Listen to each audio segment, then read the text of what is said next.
I am an eternal optimist. So please, God, don't tell me that you're an eternal pessimist. I like to say I'm a realist. Oh, it's great. We're going to get along great. This is going to be great. This is Inside Wisconsin Sports with Trevor and Josh. Crowd is here, about to blow, waiting for me to start the show. Out the curtain, lights go up from home. Whoa! Actually, does it all feel like a must win? Yeah, I think so. I think it's a must win. I think we put ourselves kind of in a sticky situation, but it is what it is. Things happen. Obviously, everything don't go always as planned that you want it to go sometimes, but you got to make do with the circumstances that you have and the type of environment that it is. So that's just what it is. Is what it is. It's must win for Xavier McKinney. Talking in the locker room yesterday at 12:65. What's up, Wisconsin? Welcome in Inside Wisconsin Sports with Trevor and Josh and my guy Tommy Wartz in for Josh this morning. Good morning, Tommy. Good morning. How we doing, Trevor?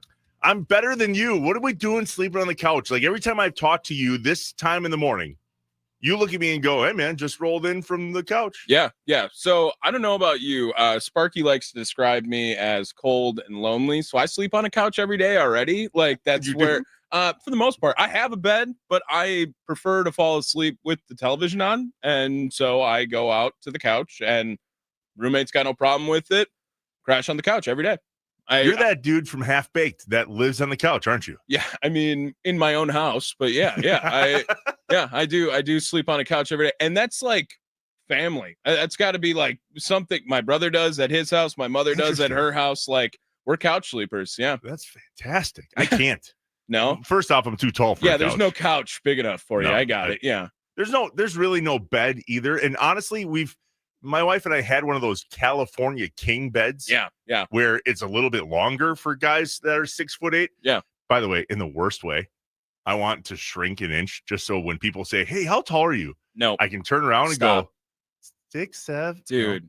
I know. Oh, but maybe they'll stop asking me. That's the only reason I want. You've been hanging out with Mitch Nellis way too much. Like that's 2 one. days. It's 2 days of Mitch Nellis, and you're already ready to go 6'7" on everyone. Yeah. No, I'm good. All right. I just want to be annoying so people stop asking me.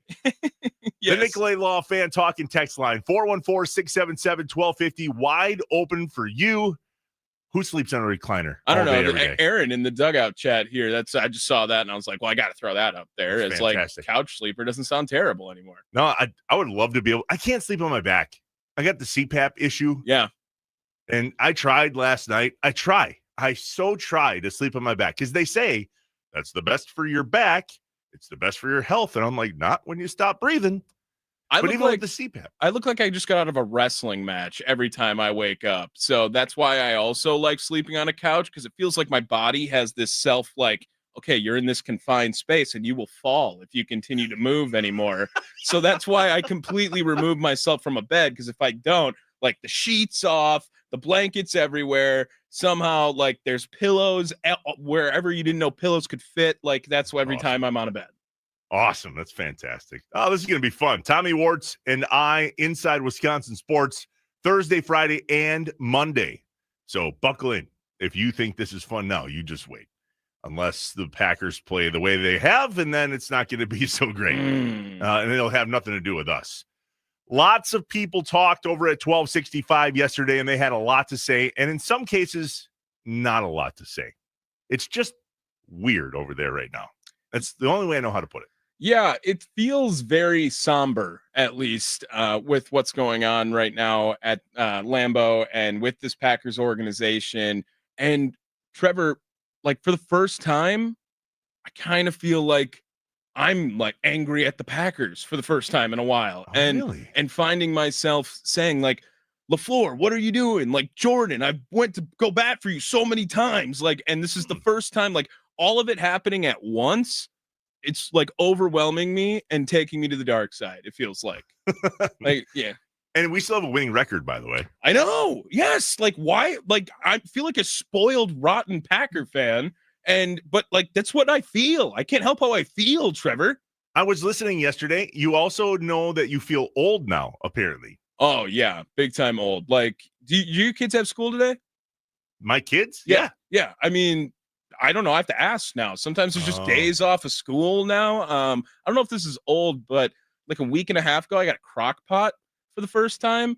Okay. Big crock pot guy now out of nowhere. Like, just Welcome. love it. Welcome. Yeah, love it. Many a recipe you can look up. Oh, being a yeah. crock pot Yeah, guy. yeah. I'm excited. I'm They're excited. great for tailgates, too. Yeah, great. Good call. So in this first segment, Tommy, we get everybody up to speed. We call it Let's Play Catch Up. Packers, Brewers, Badgers, Bucks, other. There's a few things to talk about from last night, so we'll jump in. We mentioned the Packers. There's a lot cooking over there. We have numerous segments dedicated 100% to the Packers today, including our guy, Corey Benke, joins us from Cheesehead TV in the 7 o'clock hour. We'll chat with him.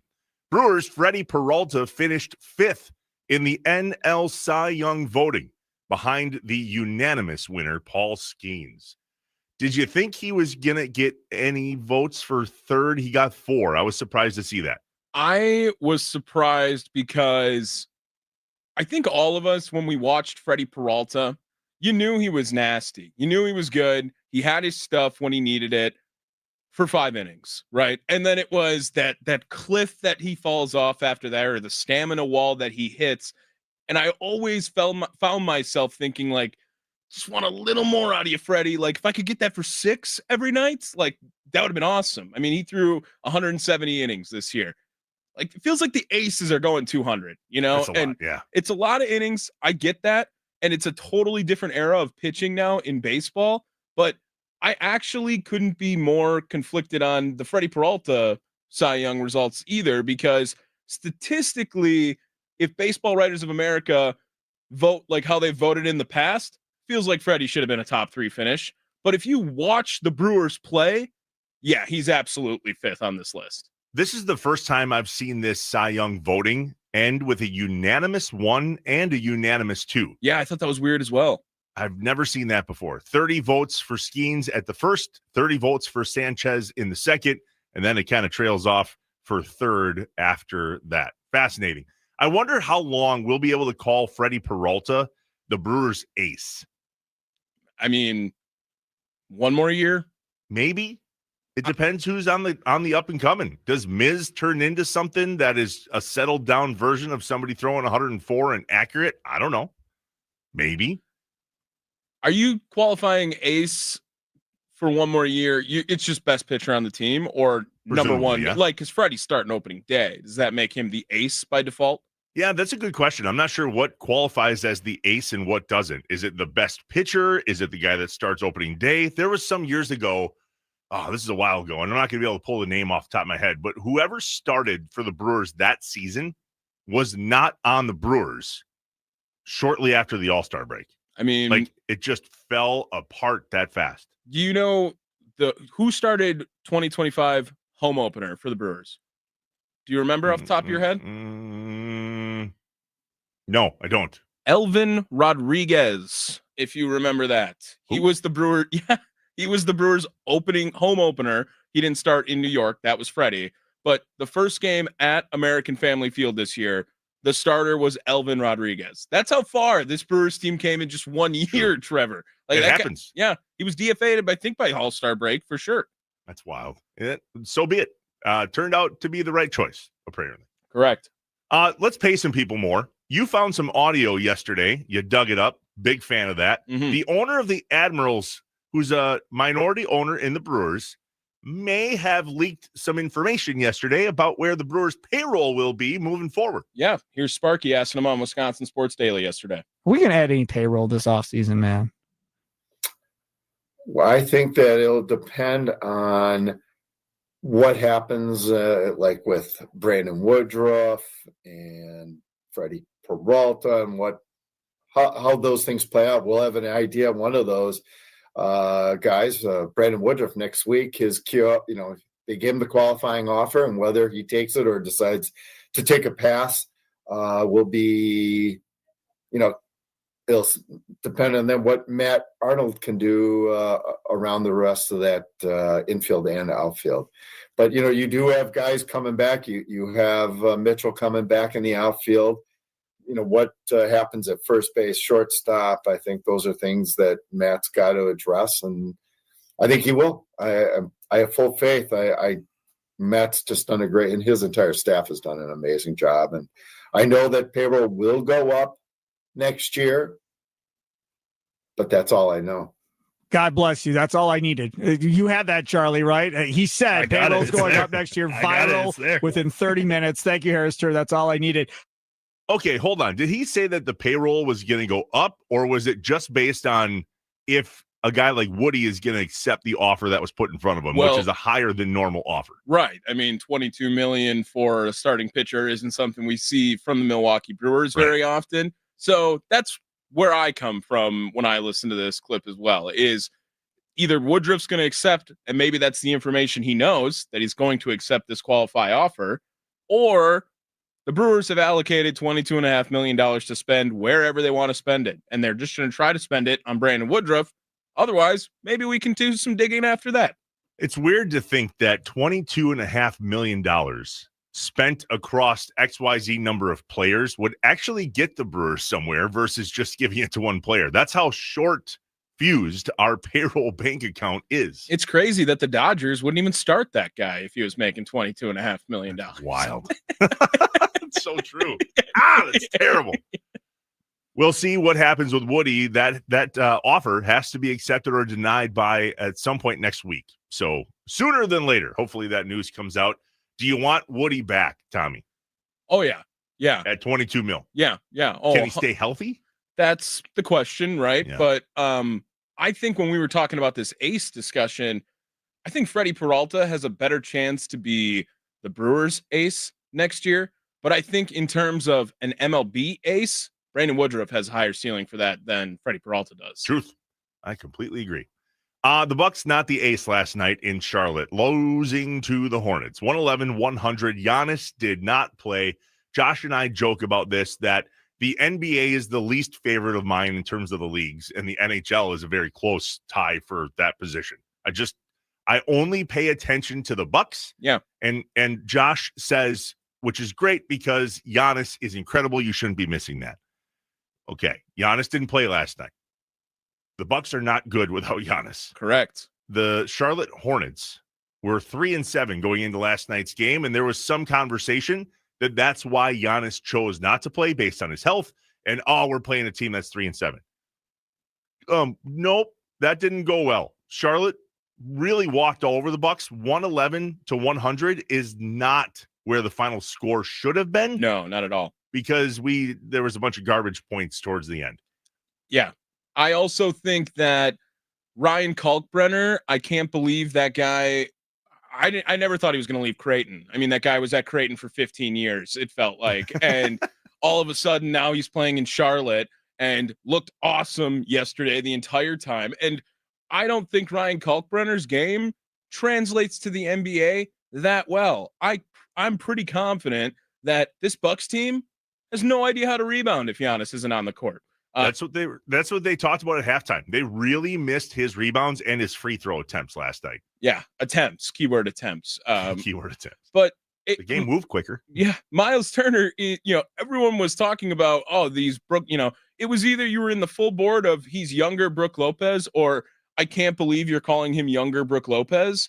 And yesterday was full Brook Lopez game for the Milwaukee Bucks, what Miles Turner did. He was knocking down threes. He had the two very early. I think he had another one or two later on in the ball game. But every time that they needed to get a rebound, they had Diamante was just Musin Diamante. Who the hell is that guy? You would have thought that was Chamberlain in the 60s, the way he was getting rebounds over everyone yesterday. And I don't think he's that good either. I think the Bucks have a serious problem in the rebounding department, Trevor. Especially if he won't go under there and get rebounds like we need him to. Yes. And I think we were on the phone together last night when he chucked up another three. And I'm like, no, it's Lopez all over again. So I'm going to get down there and just smack some people like Giannis does. Yeah. Imagine having two guys that actually tried to rebound. Whoa. Well, they did, and then they let him walk. His name was Pat Connaughton. So yep. Who we played last night. And so, too, we played K2, Con Knipple. Yeah. It was the first time he was playing his hometown team.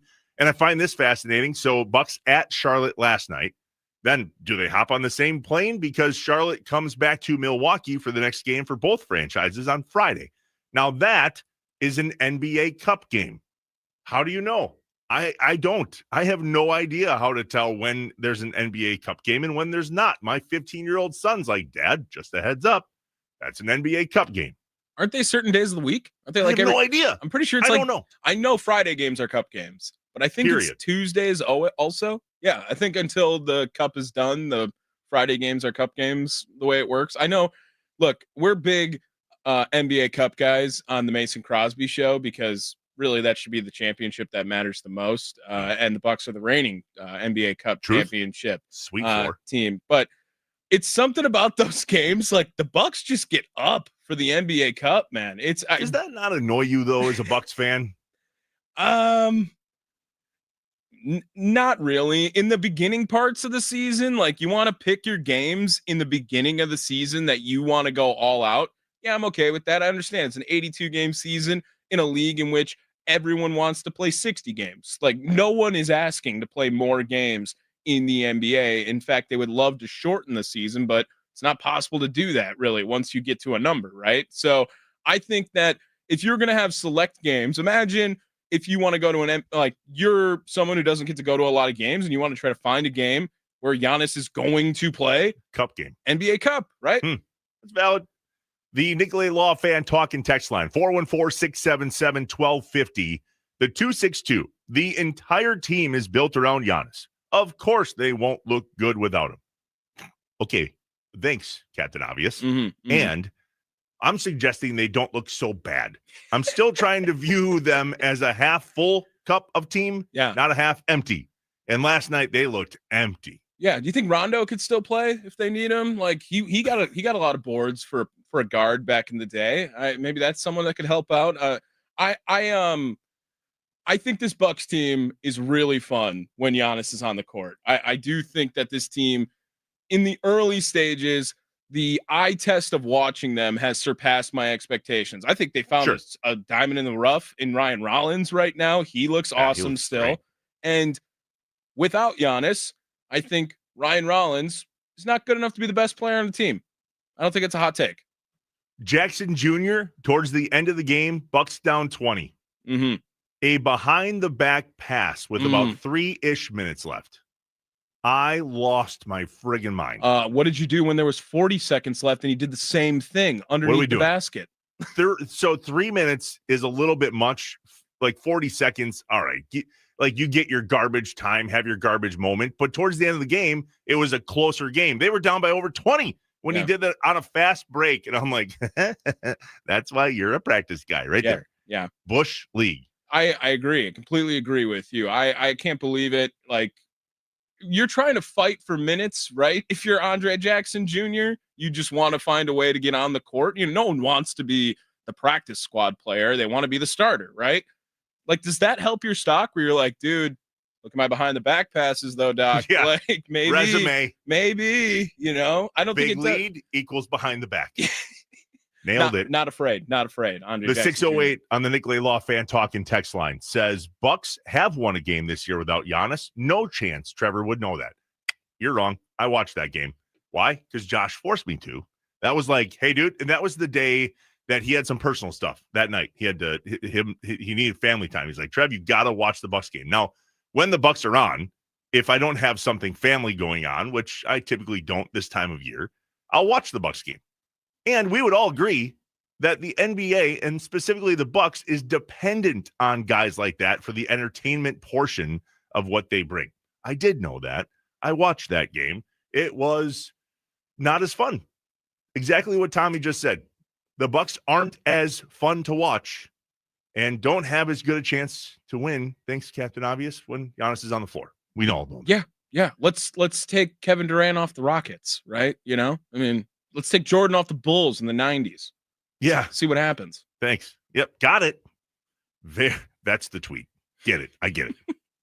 When we come back, we'll ask a few questions, just like Matt LaFleur was asked some questions yesterday. And apparently he thinks Elton Jenkins did a great job. I don't.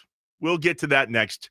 We are inside Wisconsin Sports with Trevor and Josh. Tommy Wartz in for Josh this morning on the Wisconsin Sports Radio Network, powered by the Potawatomi Sportsbook.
What's up, Wisconsin? Welcome back. We are inside Wisconsin Sports on the Wisconsin Sports Radio Network.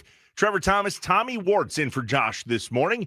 A reminder, players and coaches alike are convinced this is still a good Packers team-ish. Not sure. Are John and Rami convinced? We'll find out 9 to noon with Kuhn this morning at 9 o'clock here on the Wisconsin Sports Radio Network. All right, Tommy, you may, but I for sure do, have questions. Here we go.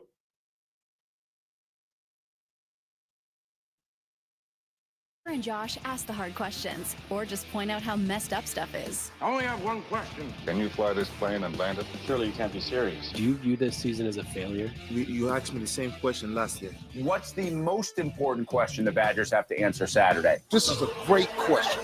Oh my God, this is a great question. It's time for I Have Questions on Inside Wisconsin Sports with Trevor and Josh.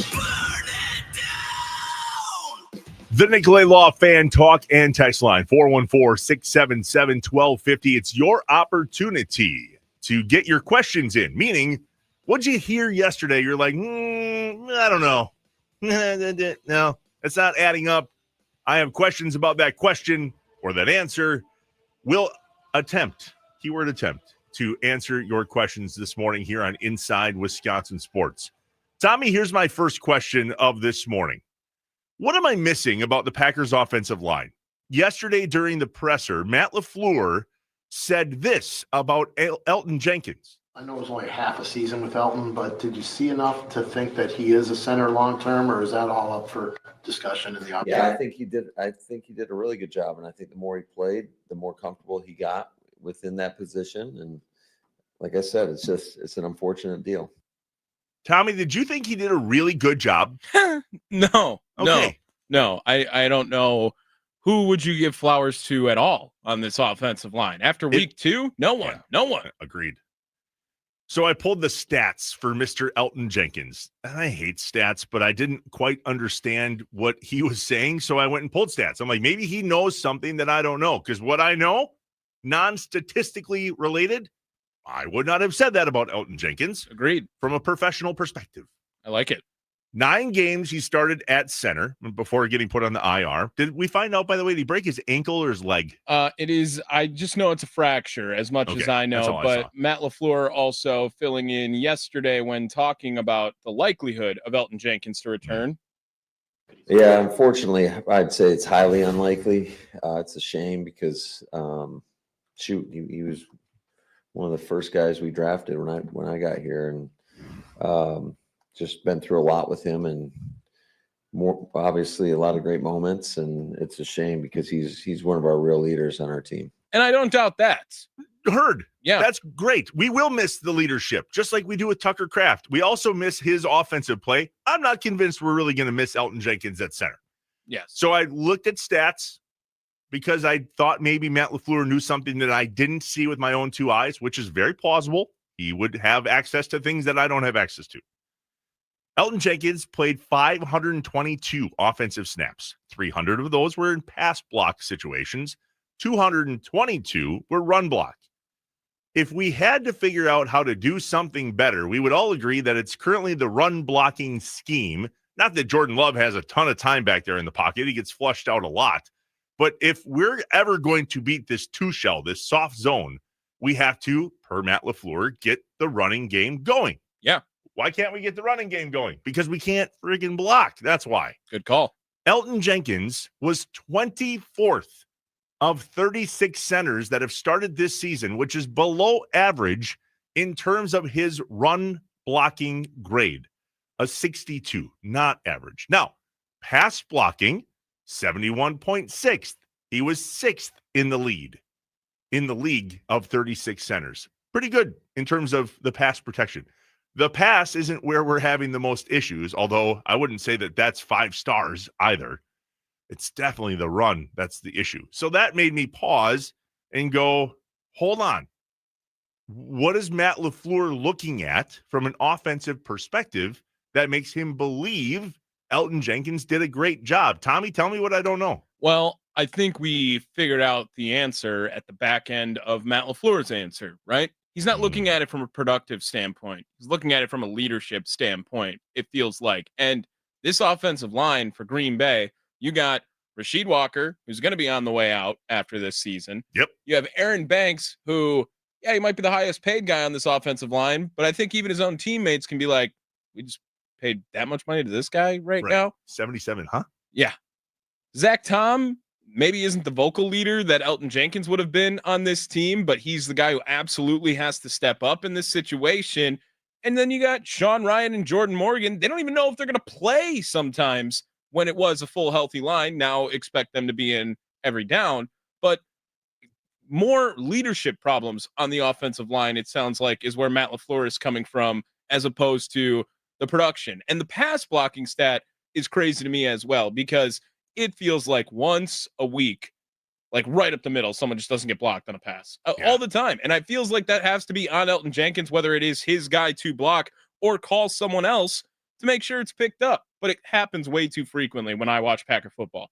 Reminder, Jordan Morgan almost beat out Rasheed Walker for the starting position. And Rasheed Walker was an angry elf about that towards the end of camp. Yeah. / preseason. It didn't go well.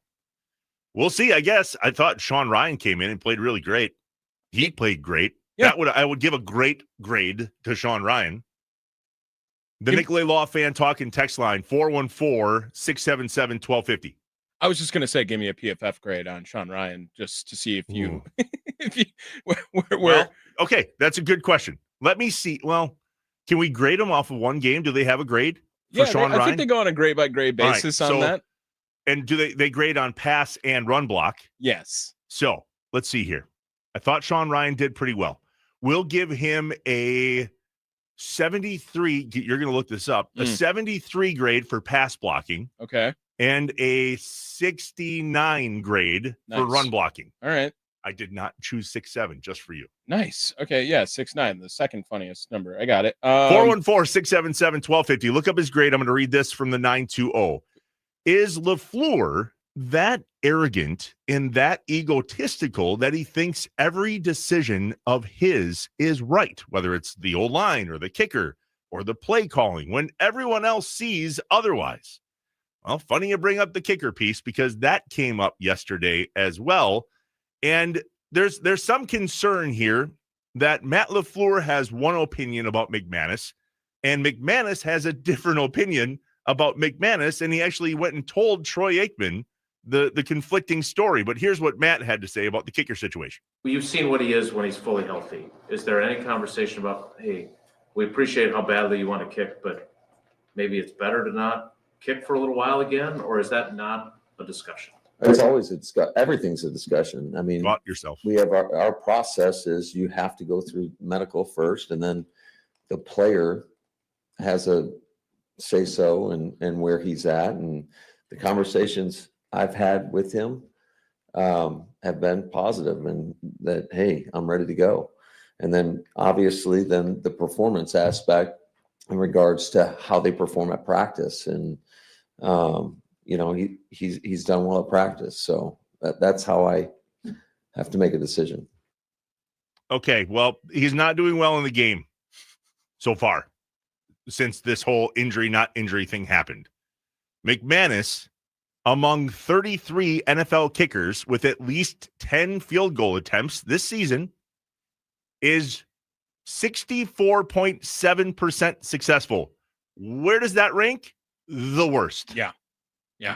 It's not good. And it's a terrible look when you have, first of all, 2 kickers on this roster is such a problem right now. I mean, you're talking about Bo Melton has to jump off of defense so he can go play offense in a game. And meanwhile, Lucas Haversick is just chilling on this active roster. Like, point, man. What are we doing? Like, this is not somewhere we should be allocating more resources to, but it feels like they are so scared about Brandon McManus because of this, whether it is his consistency in his performance or his actual health, which could be impacting his consistency and his performance. But that 65-yard kick, that felt like I got to do this. Like, go ahead. Like, see what's up, Brandon. See if you can make it. And like now, again, I never felt like this until like a week and a half, 2 weeks ago, Trevor. Just to be like, is that a discussion about the kicking game? And he's like, everything's a discussion. I mean, we discuss. Well, he caught himself. He caught himself Play the beginning part of LaFleur's answer again, if you can bring that up, because he said it's always a discussion. Everything's a discussion. Well, Play you've that seen again. what he is when he's fully healthy. Is there any conversation about, hey, we appreciate how badly you want to kick, but maybe it's better to not kick for a little while again? Or is that not a discussion? It's always a discussion. Everything's a discussion. Yep, there it was. Hold on. I definitely don't want you to take that out of context. So let me be clear. It's not just the kicking that's always a discussion. Everything's always a discussion. Yeah, I mean, again, that's just like the coach speak that he is doing is nails on a chalkboard week in and week out right now. It's just everything has to be the same, and there's always all the answers in the world after the game, and then you feel like you haven't answered any other question throughout the week when he's talking media availability wise. That's what it kind of feels like per this question on the Nicolay Law fan talk and text line, 414-677-1250. So I don't know. Is he that arrogant? Is he that egotistical? Or to Tommy's point, is he toting the corporate line as if there was one in Green Bay with all of the coach speak? We're onto it. Every last one of us in the media, all of you that are fans, we're onto it, dude. So now what? How are we going to change it? What's going to happen? How close was I on my grade of Sean Ryan? So it looks like you need to have the premium to look at the grade specifically. But as of right now, it looks like with the positional pivots that I can see, second at center. That's what it says. See? So maybe you were lowballing him a little bit. Maybe he so. might, So he be might it. have been better. Yeah. I would have rather done that than overshot. Yeah. I also think, though, Trevor, I think there is arrogance in Matt LaFleur, but that should not be unexpected. I think in order to make it to NFL head coach, you got to be a little arrogant at some times, and you have to have that swagger, that confidence. But when the results don't go into your favor, it shifts and it looks like arrogance to the common fan, in my opinion. I think that you have to get to that point, to get to that level. They're not going to hire a not confident coach at your head coaching position. Otherwise, you got the wrong guy. I mean, look at Dan Campbell. If Dan Campbell if he was 2-6 instead of 6-2, everyone would call Dan Campbell arrogant. When you watch Matt LaFleur's press conferences, you almost know that he's not saying things he thinks he should say. That is kind of what they have to do. I'm not sure where that line is, but there's some truth to the idea of coach speak. You're not going to come out and say all the things to the media that you want to say. When you are not as authentic as you can be, that's when you leak. That sounds gross. It's not. That's what we're experiencing. He's leaking things that he's not meaning to leak, meaning he can't continue to use the words he's using without accidentally telling you what he really wants to say. And I think sometimes that's where he backpedaled this past week. Well, you guys took my words out of context, or we just literally took your words. Like, we heard your words, we shared your words. Those were the words. And do you think that as a fan or an analyst, broadcaster, whatever, are we always expecting that conversation to go that way in those press conferences? Are we always expecting to just hear, we're going to hear everything we know we're going to hear once these questions get asked? Or are we supposed to think that one day it will get more personalized and we'll keep going at it, keep trying to get that answer that we're looking for? Because it feels like that too. We are looking for specific answers whenever we hear Matt LaFleur talk now. And I don't know if you can be, maybe if the questions were more blunt, maybe he would be more blunt, right? And that's not me throwing shade at the reporters. I'm just saying, is Matt LaFleur just giving out the energy that was put in to these questions to him? Boy, I don't think so. You can watch. It's kind of a game I like to play.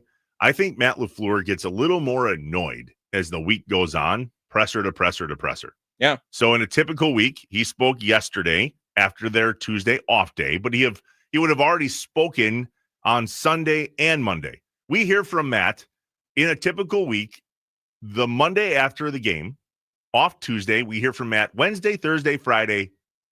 I think he doesn't talk on Saturday, and we hear from him on Sunday if they play on Sunday. That's a lot. And that's a lot of time to ask a lot of the same questions and give a lot of the same answers. By the time he's done talking on Friday, he's over it. He's completely over it, especially when the injury report comes out and he can't say, like, he was, remember from last year, he was limited, Bill. He was limited, Bill. Hey, Bill, he was limited. It's Friday in the National Football League. It's not No Halloween. such thing as Halloween. What's Halloween? Yeah. But that's a professional critique. We're going to get into this specifically in the 7 o'clock hour. Tommy and I are simply commenting on what we see and what we hear. That has nothing to do with him personally. I love that he talked about the personal side of Elton Jenkins, but that doesn't have anything to do with him professionally. And there's a line there. And we will definitely talk about that in the morning mind dump at 7 o'clock. Up next on Inside Wisconsin Sports, we play it every day, the most electrifying sound of the day, or at least what we think is the most electrifying sound. Tommy in for Josh. I'm Trevor Thomas. This is Inside Wisconsin Sports on the Wisconsin Sports Radio Network, powered by the Potawatomi Sportsbook.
What's up, Wisconsin? Welcome back. We are inside Wisconsin Sports with Trevor and Josh. Tommy Wartz in for Josh this morning. A reminder, you can't count on much, but you can count on Wisconsin Sports Radio Network being presented by Paramount Plus. You like that? Oh.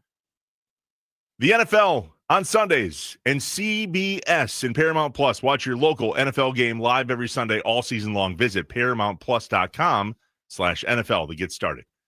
Time for today's most electrifying sound of the day.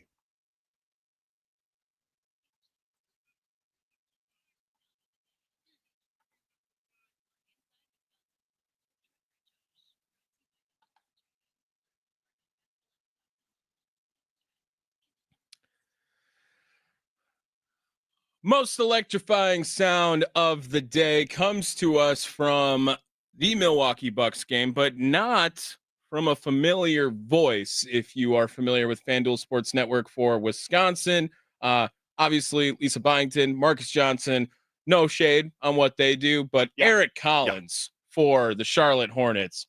I mean, if you've never heard of this guy, you get this the entire game.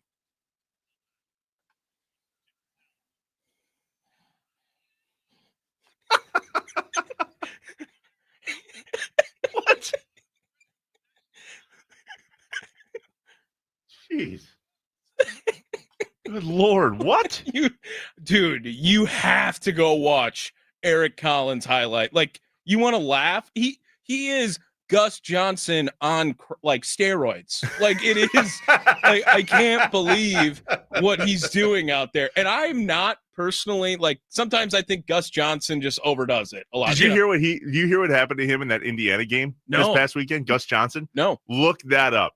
Look at, like, literally when they made that catch. Oh, yes. I did see this. He glitched. He literally just glitched. He was like, yes. Oh my God. Like, it was something. I did see this. Yes. We broke him. Gus Johnson is broken. Also, Eric Collins, I was debating on whether or not using this, and I cut this, so I'm not going to not use it, but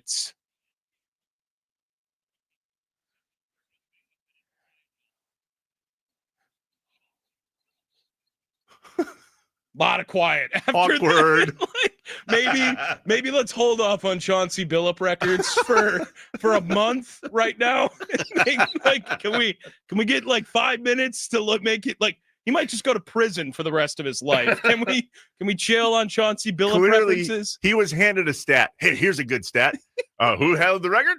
Chauncey Billups. Yeah, it felt like it was Saturday, Celebrity Jeopardy SNL, like just like, yeah, oh yeah, I'll take Chauncey Billup answers for 1,000. Like free throws. It was free throws. I got it. Yeah, no, let's simmer on some Chauncey Billups. Lose it. Jill. He has some amazing calls, and the best most electrifying sound had to be chicken salad with some curry sauce. Chicken salad with some curry sauce. And I think he says that because Del Curry is his analyst next to him. So I would assume that's why he plays off of curry sauce. But he has some of the most outrageous, and he does like, he just doesn't even say words sometimes. He'll just be like, scrum diddly dee, like all over the place. And he's awesome. Like, there's no reason, like, if you were looking at it from a professional standpoint, he is the worst announcer in the league. But if you're looking at it from an entertainment standpoint, no one better. Yeah. Here we are. Yes. We're talking about it. So does it make him a good announcer or a bad announcer? Well, it's different, and some people don't know how to handle that. Yes, it's very different. But if he's trying to add entertainment value, how can you not be entertained by some chicken salad with some curry? Well, and Mark and Eagle on the Nicolay Law Fan Talking text line, 414-677-1250. Right away, Gus Johnson might be the worst announcer ever. No idea how anybody enjoys him. Way over the top. I 100% understand why people feel that way. It is and not I 100% everyone's. disagree. Ooh, I do. You're telling me that it's not better with Gus Johnson on the call? I don't care if he's over the top. Did you just hear that, Cat, with chicken salad and curry sauce? It's not the big plays that I got a problem with Gus Johnson. It's the 8-yard out, and he's like, Maserati Marv. Like, I can't do it. I can't do it every play. Like, pick your moments, freak out on a 50-yard touchdown. But when it's like 2nd and 6 after the play, can we, like, just chill a little bit on, oh, he's got him. Like, he just, he took a 4-yard run, dude. I say it all the time. I think we're very spoiled in Wisconsin with the announcers that we have, specifically on the Brewers side of the teams. And, Matt LePay, pretty good. Wayne Larrivee, pretty good. Yeah. Jeff Levering, Lane Grindle, Brian Anderson, pretty good. We're spoiled. Completely spoiled. All right, at the top of the next hour, we do it every day. It's called the Morning Mind Dump. What do you need to get off your chest from yesterday? Or maybe you're still hanging on to something from the weekend. Get those voices out of your head. Get yourself back in the game before you start your day. If you're carrying something, this is a safe place. You can tell us. We're just going to tell the whole state of Wisconsin. I don't know. Change your name. But if you got to get something out, by golly, get it out. The Nicolay Law Fan Talking text line. We do it every day. I have a lot to get out this morning. I am completely annoyed by a tweet that I saw yesterday, and there will be mixed reviews on this. And the Nicolay Law Fan Talking text line is open for you to judge away, because you know what? I don't care. But I think you might, and that's part of the conversation. 414-677-1250. Trevor Thomas, Tommy Wardson for Josh. We are inside Wisconsin Sports on the Wisconsin Sports Radio Network, powered by the Potawatomi Sportsbook. This is going to be a mind dump and a half.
Actually, does it all feel like a must-win? Yeah, I think so. I think it's a must-win. I think we put ourselves kind of in a sticky situation, but it is what it is. Things happen. Obviously, everything don't go always as planned that you want it to go sometimes, but you got to make do with the circumstances that you have and the type of environment that it is. So that's just what it is. Xavier McKinney says it himself is what it is. It's a must-win situation for the Green Bay Packers. Tommy, he's right. Yeah. You think? He's right. Nailed it. I mean, is Matthew Robert the coach if they lose this week? Like, that's a conversation. It is. It's a conversation. So it is yeah. a conversation. We're going to converse about it. We will. What's up, Wisconsin? Welcome in. We are inside Wisconsin Sports with Trevor and Josh. Tommy Wart's in for Josh this morning, and the morning mind dump is upon us. The Nicolay Law fan talk and text line, 414-677-1250. You can watch us live on YouTube and Twitter, by the way, at WI Sports Radio. Search it up. Follow along if you so choose. I mean, at your own peril. We're not bad-looking dudes, but thank you. We're not models. Yeah. But we are sports guys, and we want to get some things off our chest, and I've got a lot hanging here. Here we go.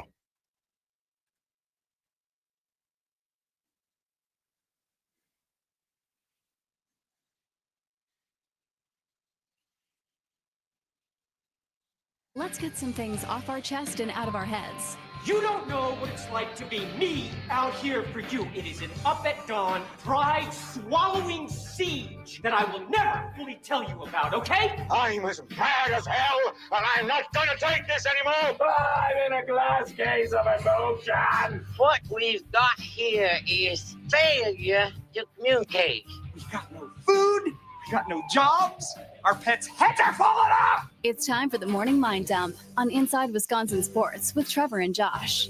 The Nicolay Law fan talk and text line, 414-677-1250. What are you hanging on to? What do you got to get off your chest?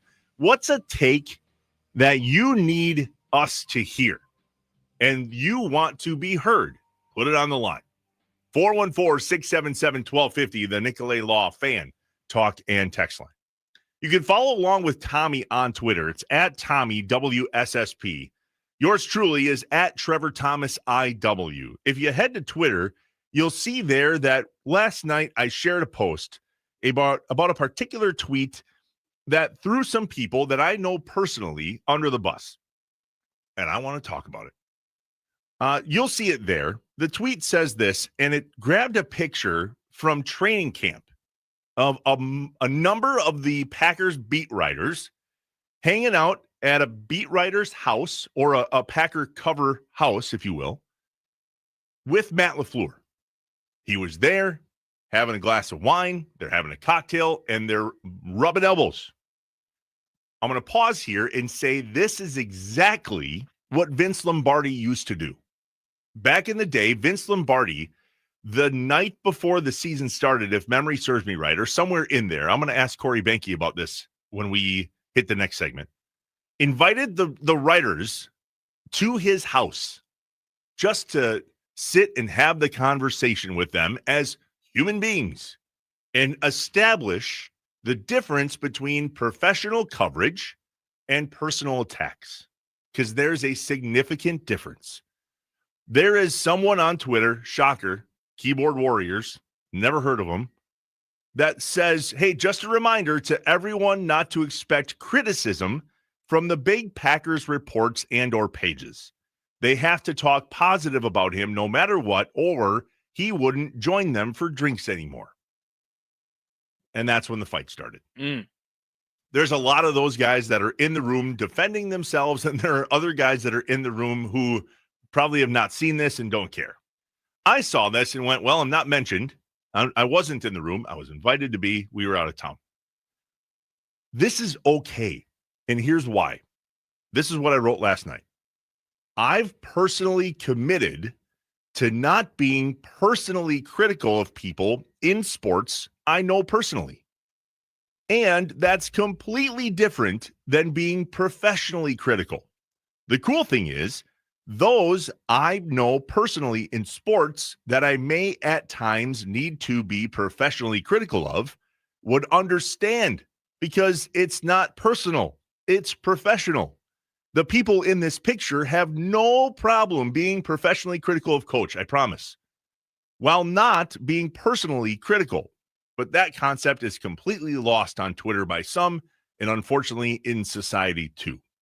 So here's my morning mind dump, and ironically, it's a question to all of you listening statewide on the Wisconsin Sports Radio Network. There's no shortage of coverage of this very radio show and this entire network. We're on in Green Bay on 99.7 WNFL, Milwaukee, 1250 AM and 105.7 FM The Fan, Wausau on 93.9 The Game, and Duluth Superior on 710 AM The Game. This is a legit question. Tommy, I got accused of this with Brian Gutekunst, who I know personally. Yeah. And we had him on this show to rub elbows with him. We're not going to go after breaking news. That's not why this show exists. This is a variety sports talk radio show that covers sports and sporting life. I want to get to know these guys a little more in depth, not just what they do or how they do it. We all see that. We all have our own take. But who are they? Like when we talk to guys like Con Knippel, who went off about the Packers when we had him on the show, it was fantastic. On Monday night, I texted Con and said, hey, do you want to do the show tomorrow morning? Because I don't. Because it's going to be 3 hours of just complete idiocy in terms of post-game idiocy is what I call it. Okay. Right? Like you do the post-game show. You know what I'm talking about. Oh, yeah. I'm an idiot the entire time on it. Exactly. So my question is, what do you want? And Tommy, I want your response on this too. Do you want us to attack these guys personally? Does that make it all feel better? Or is the conversation that you put so eloquently towards the top of the hour of last hour of there's a chance that Matt LaFleur might not be the head coach at some point? And especially it's going to be in conversation if they lose. That's not a personal attack. That's a professional criticism. We can't go into New York against that team without their head coach anymore and a quarterback that hasn't started for the team yet and lose. Can't happen. What would happen if we did? We don't know. But the idea of what we do is professional criticism and professional praise. If things are going well, we're going to celebrate it professionally. If things aren't going well, we're going to critique it professionally. But we should never make it personal. That's one thing that I was taught in this business a long time ago. If you have a mic in front of you or a pen in your hand or a keyboard in front of you where people are going to read, watch, consume, or ultimately be a part of the conversation, they're looking for the professional side of what we do. I don't understand why knowing someone personally would hold back our ability to do our job. And so it's a legitimate question. What do you want from people in this business? Because I think what you want is entertainment and to laugh and to smile and to be a part of the whole thing, be a part of the conversation. It's why we have the Nicolay Law Fan Talk and Text line, 414-677-1250, the Morning Mind Dump. Tommy, where do you stand on this? Because for me, it's very black and white. I will say this. I understand the conflict of interest. I can sympathize with, hey, if you're all buddy-buddy, how does that not impact your performance or your job if you are covering this team on a daily basis, right? Whether you are employed by the team, like some people are in this, or you are a self-starter, or you work for a beat, right? Whatever it is. I understand the conflict of interest on, are you going to be asking the hard-hitting questions? Are you going to give us content that we are trying to consume if you are best friends with someone, right? I mean, I wouldn't write anything critical about my best friend. I wouldn't do anything to impact their, I wouldn't kick him while he's down if other people were already doing that as well. But I can tell you right now, and Andrew Herman, our good friend, I've never heard him more critical about the Green Bay Packers than I have right now.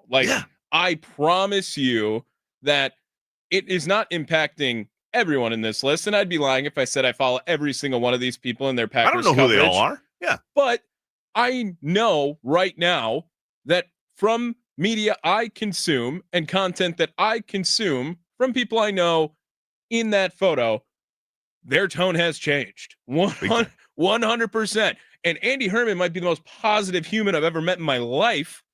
And he has found complaints. He has uttered the words of conversations will have to happen if things continue to move in this direction. So I don't think it has necessarily impacted everyone in this photo that we keep talking about. But I will say that if it did impact it, it wouldn't be a surprise for that situation. So that's where I understand people in that photo complaining, whoa, all the beat writers are hanging out with Matt LaFleur. And let's be honest, like, it's awesome when you know someone who's relevant, right? Or popular, whatever it is. And that doesn't just go from a celebrity status. Like, think of it back in a school type setting, right? Oh, I'm hanging out with this guy at the school, right? I'm hanging out with this guy in college, or this girl likes me, whatever it is, right? I understand why people would feel that should a red flag rise up if this is the situation and the setting that they are communicating in. Now, I also think Matt LaFleur is allowed to be a human outside of that's it, a head football coach. So, and you would agree that getting to know someone as a human probably makes your job easier in some aspects because they don't have their walls up and their guards up. If we want us to share information that we maybe wouldn't typically see in the public eye, it helps to know these people personally. Yeah. I'm not best friends with any of these guys. And I'm fairly certain that nobody in that picture is best friends with Matt LaFleur. But getting to know them personally, I understand where you're coming from, may or may not have an effect on them professionally. This is confirmation. So I got a buddy named Pat, used to work at WBAY Channel 2 here in Green Bay, along with Chris Roth, who used to be the sports director. We've had Dave Schrader on the show before. He's the current sports director at WBAY. He said this a while back. He said, Mike McCarthy took us, along with the other beat writers, to dinner at the owners' meeting. It was the best thing ever. To see him away from football gives you an inside look at his life. No coach speak. We talked about that earlier. No coach speak. Real everyday conversations. It didn't stop anyone from being critical of him doing his job. They understand that. And here's the most important part. He understood that. Mike in Cedarburg on the Nicolay Law Fan Talk and Text line, 414-677-1250. Mike, what do you want from us? Hello? Mike, you're on. No, it's actually Tom. I think that I love the discussion. I think the conflict of interest aspect is probably more critical covering business and politics than it is sports. Amen to that. You know, and I like the fact, I think most writers, and I know some beat writers, and I used to cover sports back in the day. If someone liked the coach or respected a coach, most of the guys I knew back then, they still criticized. So I think that the part of the fact that these guys are human, as a fan, I've never put a lot of credence in press conferences just because I know some coaches hate it and some coaches don't. Now, you guys in the media, it's kind of different. When you get dissed or you don't get questions answered, I can understand your frustration. But as a fan, I could care less. Yeah, that's interesting. Tom, great take. We appreciate you calling in, man. That's a good point. I hear what you and Tom said, Tommy, about the conflict of interest. Yeah. I understand that. That makes total sense to me. Where I draw the line is the difference between professional and personal. And I'm not best friends, right? And you can still be critical. And there's a piece that there's almost an expectation from those that we cover in this business. If things aren't going well, they should have an expectation that we're going to be professionally critical. I would fully expect them to be pissed if it got personal. So the conversation of Matt LaFleur potentially playing for his job, I mean, that literal question was asked of him after the game on Monday night. Yep. That's going to be even hotter of a topic if things don't go well in New York this weekend. Well, and on top of it, a lot of these guys, most of these guys, there's an expectation to be critical when it's time to be critical from their employer or from their brand, whatever it is. Like, they know that they have to not necessarily appease their audience before anything else, but they have to understand that this is their livelihood as well. And I would be foolish to think that someone would jeopardize their employment in this business that I'm sure they love too for a personal friendship with Matt LaFleur. Wes Hodkiewicz is in that picture. I've had Wes on the Inside Wisconsin podcast. I've asked him verbatim, how do you do this covering the Green Bay Packers within the building at 1265 Lombardi when the Packers sign your check? And he said, it's very easy. They don't have an expectation that I'm not going to critically cover this team. We know better in this business to be personally attacking. Unfortunately, social media doesn't necessarily agree with that, and it gets personal on there a lot, but it doesn't need to. It's society. I mean, Tom from Cedarburg said it best, that it happens a lot with a different aspect of broadcast sometimes in terms of news and politics and so on. That's not us. Right. The whole name of this show is Inside Wisconsin Sports. I want to dive deep into Wisconsin sports. I don't care about sports out of the state of Wisconsin. And if there's something happening that's relevant to us, we will circle back on it. I promise. And in this case, it's accidentally Wisconsin sports attacking Wisconsin sports. Also, this photo, can we paint the picture, was also taken like in July. It's not like this photo was taken yesterday, right? Yeah, that's reference, right? And I mean, I think so that true. context also helps. Like, if this photo was taken yesterday, would you have maybe more sympathy for the post? Context? In Yeah. social media? What? I mean, look, Trevor, we're just trying to play devil's advocate. There you go, being smart. We're trying to understand each other better. This is the first time we've ever talked for We're doing more than an hour together, maybe. So just want to gauge where you're at, because absolutely I'd have a much bigger problem with it if that photo was taken this week as opposed to in July when it was training camp. You know who knows better? Matt LaFleur. Yeah. Shocker. Yeah, he's smarter than us. It's Yeah, well, confirmed. In confirmed. this, anyway. When we come back, we're going to talk to the guy that was there and get his take on this. Corey Benke, Cheesehead TV, and also the CEO of a company named LiveX. I'll ask him a question or two about that because it's relative to sports. He was in the room where it happened. Is that what we're doing now? Like, I saw Jameis Winston singing Hamilton. Is that where? Got it. I was just making sure I didn't miss the reference. I had nothing else planned there. Yeah, James Winston reference. Got it. You nailed it. Corey Benke, Cheesehead TV. When we come back, we are Inside Wisconsin Sports on the Wisconsin Sports Radio Network, powered by the Potawatomi Sportsbook.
What's up, Wisconsin? Welcome back. We are inside Wisconsin Sports with Trevor and Josh. Tommy Wartz killing it on the bumper music. It was either this or like the theme song to Corey in the House that had to come back, right? Like something like that. I love it. The Nicolay Law Fan Talking text line, 414-677-1250, live on YouTube and Twitter. And joining us now from Cheesehead TV, my guy Corey Behnke. The sun is shining on Lambeau Field despite how everyone feels. Corey, good to see you, man. Good morning. I have my coffee. Nice to see you. In the Green Bay Packers mug, I expect nothing less. Gotta So, have hey, it. can we talk real quick about this picture and then move on to some Packers chat? Oh, dear. This is why you I asked me on know. this radio show? Are you kidding What? me right now? No, it's not. I want to talk about Packers, but I also see something that's a little relative to you, and I kind of just, shared my 2 cents in what we call the morning mind dump. Got but it. Well, what did can you have to say just- about it? Wait, what did you have to say about it? Oh, I said that there's a complete difference between personal criticism and professional criticism. And I have made an agreement with myself and those I know in sports to choose not to be personally critical. You can be professionally critical, though. And as a matter of fact, the people I know personally in sports would expect me to be professionally critical because that's what I have to do for my job sometimes. Yeah. But at the same token, I believe you can choose professional criticism while leaving personal criticism somewhere over there. And Wow, and I you were don't- not made for this social media age, Trevor. That's also valid. Valid. Also valid. Corey, I just want to ask real quick because otherwise I think we're going to go off of it. I think everyone wants to know, is that your wine or did Matt bring his own wine? Matt brought his own wine. Okay. So all right. actually, what's interesting is both wines. I'm a fan. Okay, this is what people I think always forget about me. Yeah. So Matt brought 2 bottles of wine. One got 3/4 drank, and that's sitting in the wine cellar, because it's never gonna, it's gonna turn into vinegar. It'll be fine. And then he brought another bottle for the house that has never been opened, and I never will open it. So, yeah, Exactly.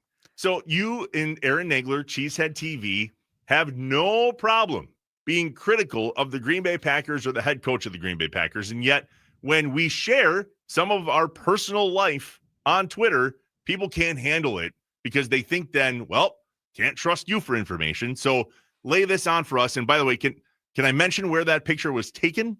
I mean, oh, those are my house. Those are my, literally your tailgate house. room. Well, actually, it was in my tailgate room. So yeah, I have a tailgate room, which I'm very blessed and privileged to have.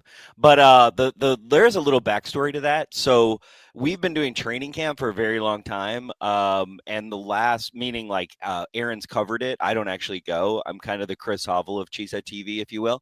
But I don't go to training camp. So Aaron goes to training camp, and you meet people at training camp, And I covered the Super Bowl for Cheesehead TV as a photographer back in 2010, and I got to meet Rob Demoski. I got to meet Pete Doherty. I got to meet all these amazing beat writers that you kind of grow up like hearing about and seeing.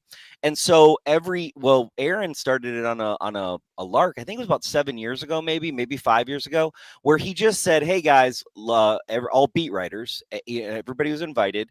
And he invited them over to my house for happy hour drink at the end of training camp. So it's really a time to be off the record, human, just shoot the stuff, just talk junk, just be like, hey, what's up? Spend a couple hours, everybody have some nice drinks, and it's just it's kind of like an after party for a work thing, right? But everybody works in different stuff. So, but the idea of it that Aaron always had, and Wes and Rob, they all were like, you know what? I look forward to this because it means that training camp's over. Yeah. So on a lark, Nagler just invited Coach over. Coach came over, and you know what? Coach has the thing that people I don't think understand is that, one, we're humans, and I think it's easy to forget that human beings actually are the entertaining thing that people listen to. But 2, it was a one hour and a half to actually show each other that we're human, have a drink, chill. It's kind of like I was thinking about this. It's the Wile E. Coyote one where they go at each other, and then they clock in and they clock out. And then afterwards, they're like, hi, Bill. And it's like, guys, we have our work and then we have our play, and it's okay once in a great while, once a year we're talking about, right? This is a once a year moment. That's what it was. That's all it is. And honestly, we'll continue that tradition with other beat writers because we love it and we love. I personally love. I do not feel that I don't feel the competition. I never have. I've always felt like, I make this joke like, oh, there's for my business. Oh, there's $150 million and we're two $5 million companies. We could get a lot of business and still there's plenty to go. And I feel the same way about Packers. Like if you follow Rob, you can follow all the beat writers and not get enough Packers information, to be honest. Corey Benke, Cheesehead TV, the Wisconsin Sports Radio Network guest hotline powered by Gruber Law. One call, that's all. So then let's jump into that. Let's prove it that we can be professionally critical of people literally across the street from where you're sitting now and try to wrap our heads around what's happening. So in regards to Matt LaFleur, there's a big conversation of, is this still the right fit? Corey, what do you think? I mean, we're in the middle of the season. I don't understand it. I think a lot of it comes from the vitriol on social media, and we tend to forget that there's 10 companies that are vying for our attention, and all 10 companies have chosen death for us. And it's just like everything else. I saw this thing where like you're closer to food stamps than you are to being a billionaire. True. And like, we just have this mentality that like, also when you're angry, like I'm angry. Okay. I'm mad at the Packers right now. I did not want to do a show last night. I'm annoyed with them. Right. But I feel like a lot of people just take their anger out on everything. And Matt LaFleur is an easy target. Right. Yep. He's got the youngest team in the league, which I know nobody wants to hear about because it's been like 4 years in a row now. Don't want to hear about it, Corey. Don't want to hear about it. But he's got, honestly, I do think the biggest issue, and, everybody's going to say all their offensive lines. I said this last night. Brian has really not found a solution at center since Corey Linsley left the team. And this has been plaguing us now, and it's plaguing this offense. And to me, it's kind of where a lot of things start. Can I jump in on the centerpiece, though? And I believe, Tommy, we have some audio of Matt LaFleur talking about how great he thought Elgton Jenkins played at center. Yeah, here is Matt LaFleur yesterday at his presser talking about his performance from Elgton Jenkins.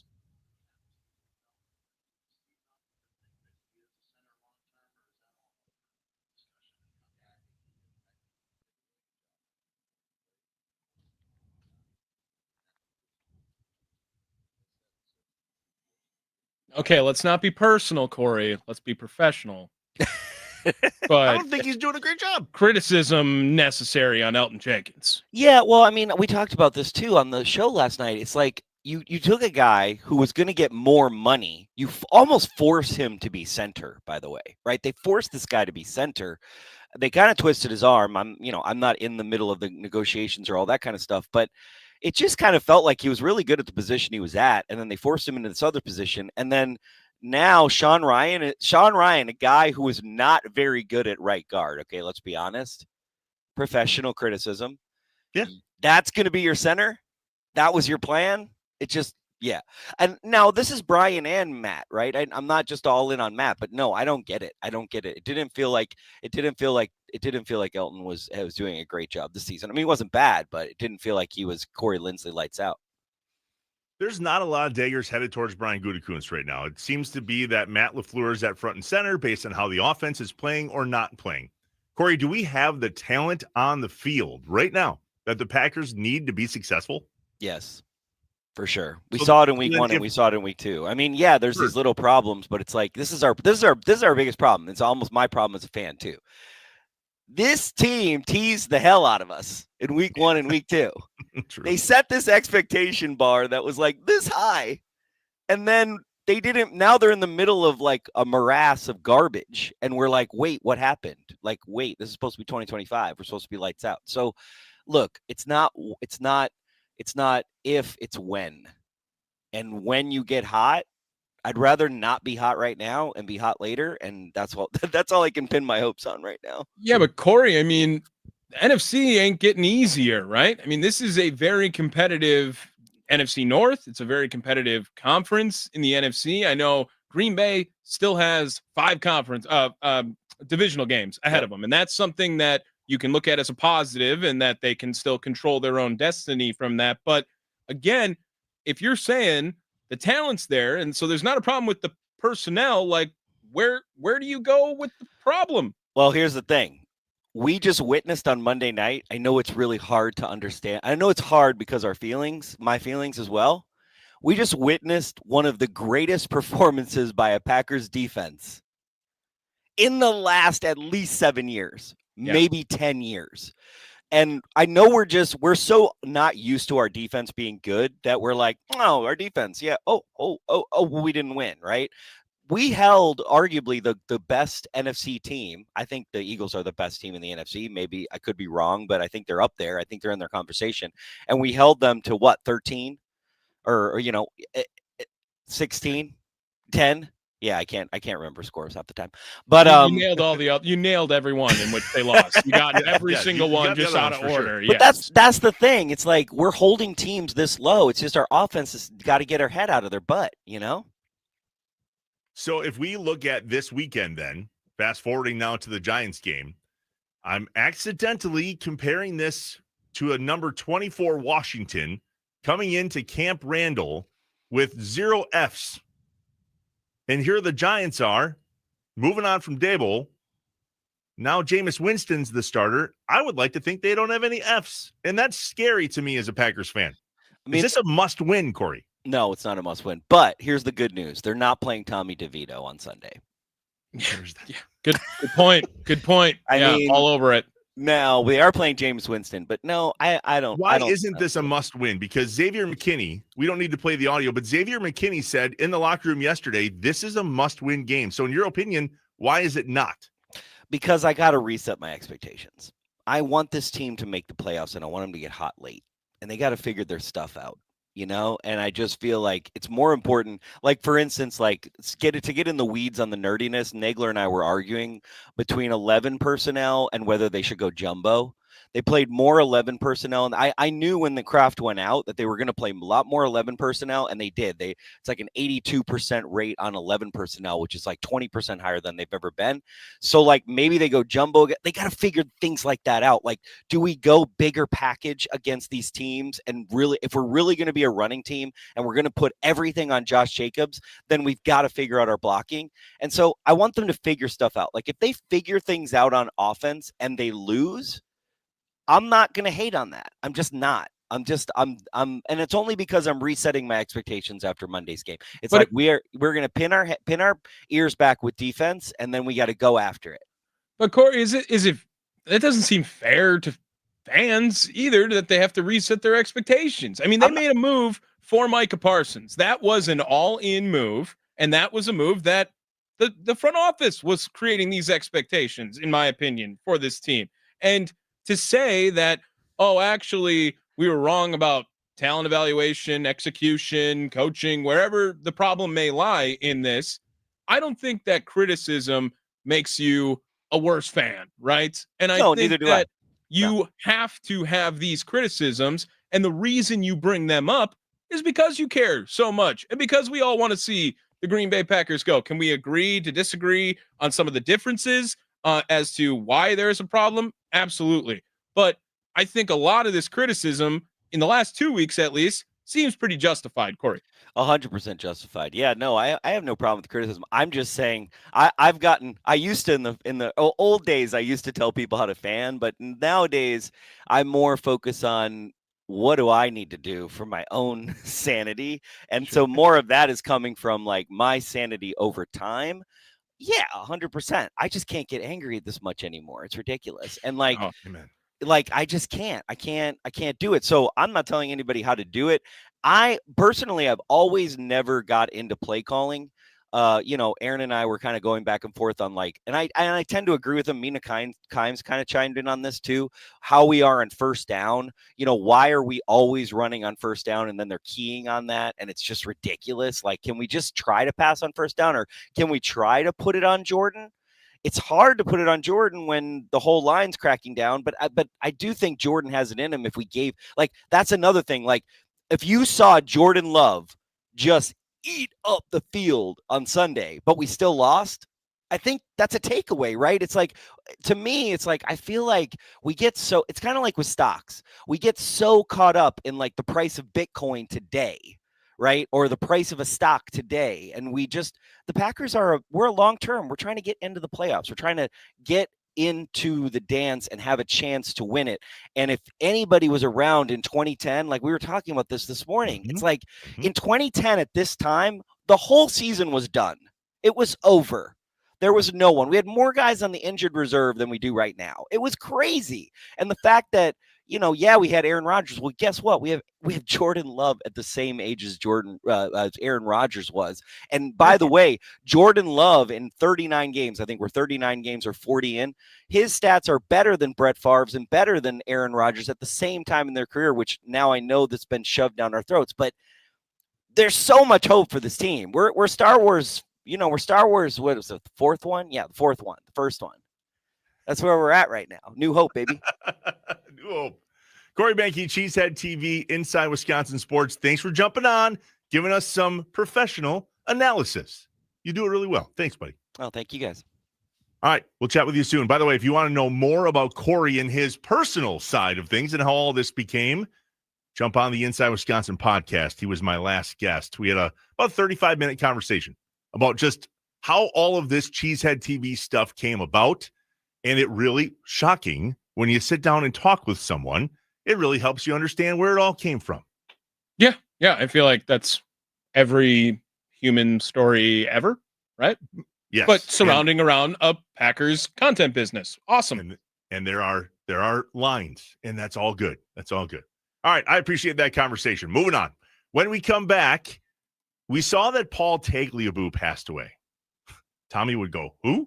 I know who he is. Okay, I didn't have a wine and beer in his tailgate room, but like I heard his name. All right.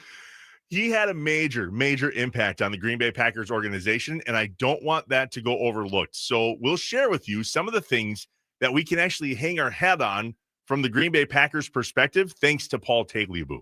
We are Inside Wisconsin Sports with Trevor and Josh. Tommy Wart's in for Josh this morning on the Wisconsin Sports Radio Network, powered by the Potawatomi Sportsbook.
Inside Wisconsin Sports on the Wisconsin Sports Radio Network, powered by the Potawatomi Sportsbook. You saw recently that former NFL Commissioner Paul Tagliabue passed away. And so I wanted to know what we had to say thanks to Paul Tagliabue for in terms of being a Green Bay Packers fan. And I was shocked what he had his hands in regards to the Packers organization. There's a big one. There's many, but there's a really, really big one. Ron Wolf is not successful getting Reggie White without Paul Tagliabue. Let's hear from Ron. I'll never forget. Reggie came in, and he'd been given the keys to the city of Atlanta. He'd been given a lot of different things, but he comes to Green Bay, and wouldn't you know, it's snowing. Well, and he gets picked up in a Green Bay limousine, which, as everybody knows, is a four-wheel drive Chevy. Is driven to Red Lobster to have lunch, and he orders catfish, but it comes not filleted. And the owner told him, Reggie, you sign with Green Bay and we'll have filleted catfish. That might have played an important role in that, but I happen to think that maybe the roses we sent every other day to Mrs. White might have had something to do with it too. I'll never forget Reggie. So roses, catfish, but at the end of the day, money. In 1993, when Paul Tagliabue was the commissioner of the NFL, he negotiated the new CBA, which forever changed the NFL. It created what we know today as real free agency, and it also created a hard salary cap. Can you imagine the NFL without a hard salary cap and free agency we know it to be today? When this happened and this new system went into play, it directly enabled the Green Bay Packers to land Reggie White that April. He was one of the most influential signings in franchise history, and you cannot argue that. So to look at a guy and go, I wonder how he had an impact on the Packers. 2 words, Reggie White. Yeah, that seems like a pretty good argument, too, that a lot of people can get behind as well. And I can totally imagine the NFL without a salary cap. It's called baseball. Major League Baseball. That's what it is, Trevor. But no. It's called NCAA sports. Well, that's good. 20.5 million, kinda. Yeah, right? on the table. On the table. So we're not doing anything to prevent it off. But completely, I mean, change the game forever. And probably also can mention that it's created the great parity that is the NFL now as well, too, with having that rule. Not only does it help Green Bay, but that's kind of the point, right? It helps everyone, everyone spending the same money. Anyone can go pursue, and money is not going to be a reason, realistically, why you are swayed in another direction, because theoretically, everyone can offer the same money. It's all about your organization, your scheme, your fit now to this player. And money is not going to be an obstacle as to why you cannot be competitive. So there was one more major piece in regards to money in the Green Bay Packers that Tagliabue had his hands in, and it's the Packers 97 stock sale and then the stadium financing policy that aided Lambeau's 2003 redevelopment. Then Packers president Bob Harlan does not shy away from this. The organization was broke with a capital B. These things that Tagliabue had to do with in regards to the 97 stock sale, which he greenlit and essentially was able to help make go, as well as the idea of redeveloping Lambeau Field. I don't know if you remember or have seen pictures, Tommy, of Lambeau being this giant green metal building. The way it looks today specifically has to do with Paul Tagliabue. So it's really neat to pause for a second and go, all right, now the NFL commissioner passed away. Time out. That guy, for lack of better terms, helped save the Green Bay Packers numerous times, because any Packers fans knows this. This team should not exist the way it does with community owners in this community. It doesn't make sense. And yet the NFL has done things, and specifically Paul Tagliabue did things to make sure that this never goes away. And now, yeah, like you said, remains forever. There's one argument. Paul Tagliabue was the guy that brought instant replay back to the NFL in 1999 after Jerry Rice fumbled versus Green Bay. Could have left that part out. So if there's some things that we may or may not be grateful for in regards to the Green Bay Packers and Paul Tagliabue, leave it to the Packers to be involved. The reason that instant replay is what it is today. How many stats are just wrong? Seriously. Instant replay. Like, how many stats are just wrong back in the day, right? And then we're getting there with Major League Baseball now, too. Yeah. Tap the hat or tap your helmet or whatever the case may be to argue balls and strikes. I miss the days of people just kicking dirt on each other.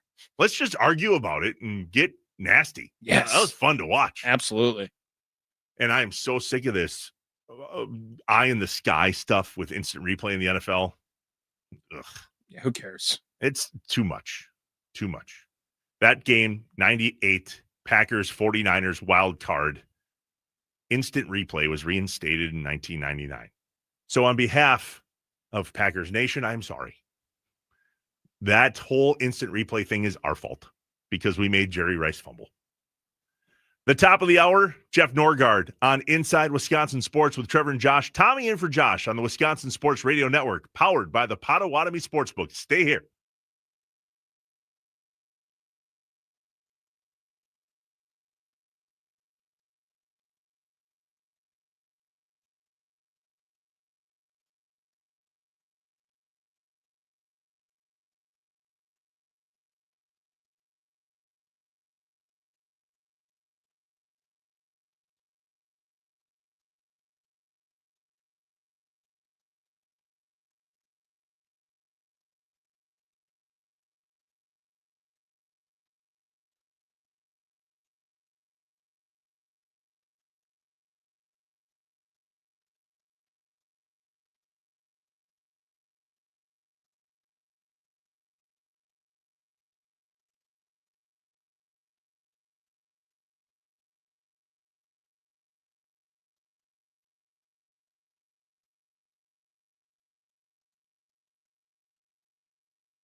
I am an eternal optimist. So please, God, don't tell me that you're an eternal pessimist. I like to say I'm a realist. Oh, it's great.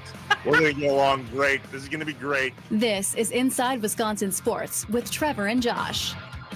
Crowd is here, about to blow, waiting for me to start the show.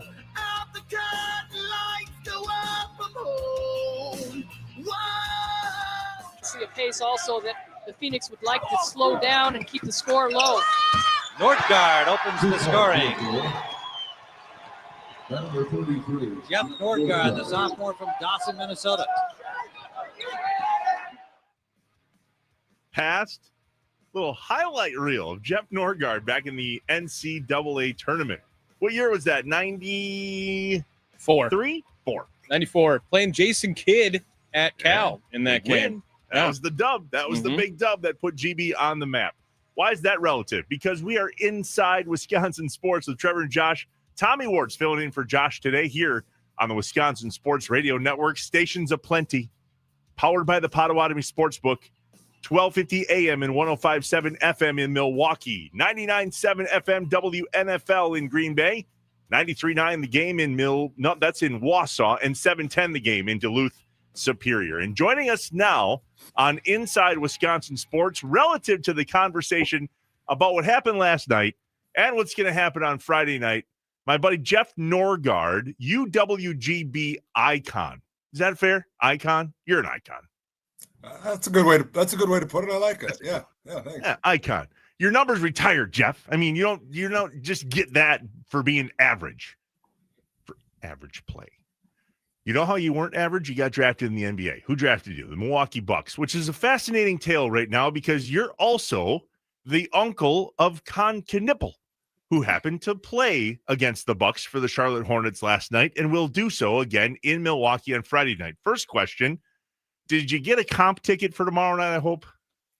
I did not get a comp ticket. No, I know. They're well, first off, Khan's family is they got 6 tickets they got to supply just for their immediate family. True.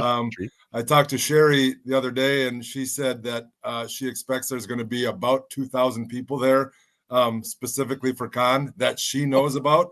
About 800 of her realm, and then Wisconsin Lutherans got a bunch of tickets that they have a package that they did, and then some others as well. And that's not even including people that are going to be coming that she doesn't know. I mean, I talked to a handful of people that said they're coming that got tickets on their own because I mean they're Bucks fans, but also have become fans of Khan.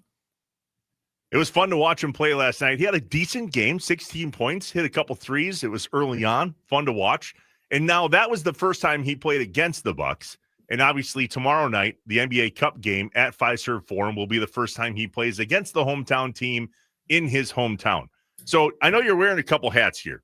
Put on the professional basketball player hat for a second and go, what's that like when your hometown team is somebody that you play for, and what's it like when you're going to play against them? Because you did it. You played for the Bucks, being a guy that went to GB.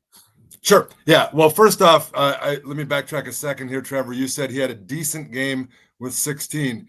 How awesome is he that is only thought of as a decent game already? Well, that's exactly right. Didn't he drop 30 not long ago?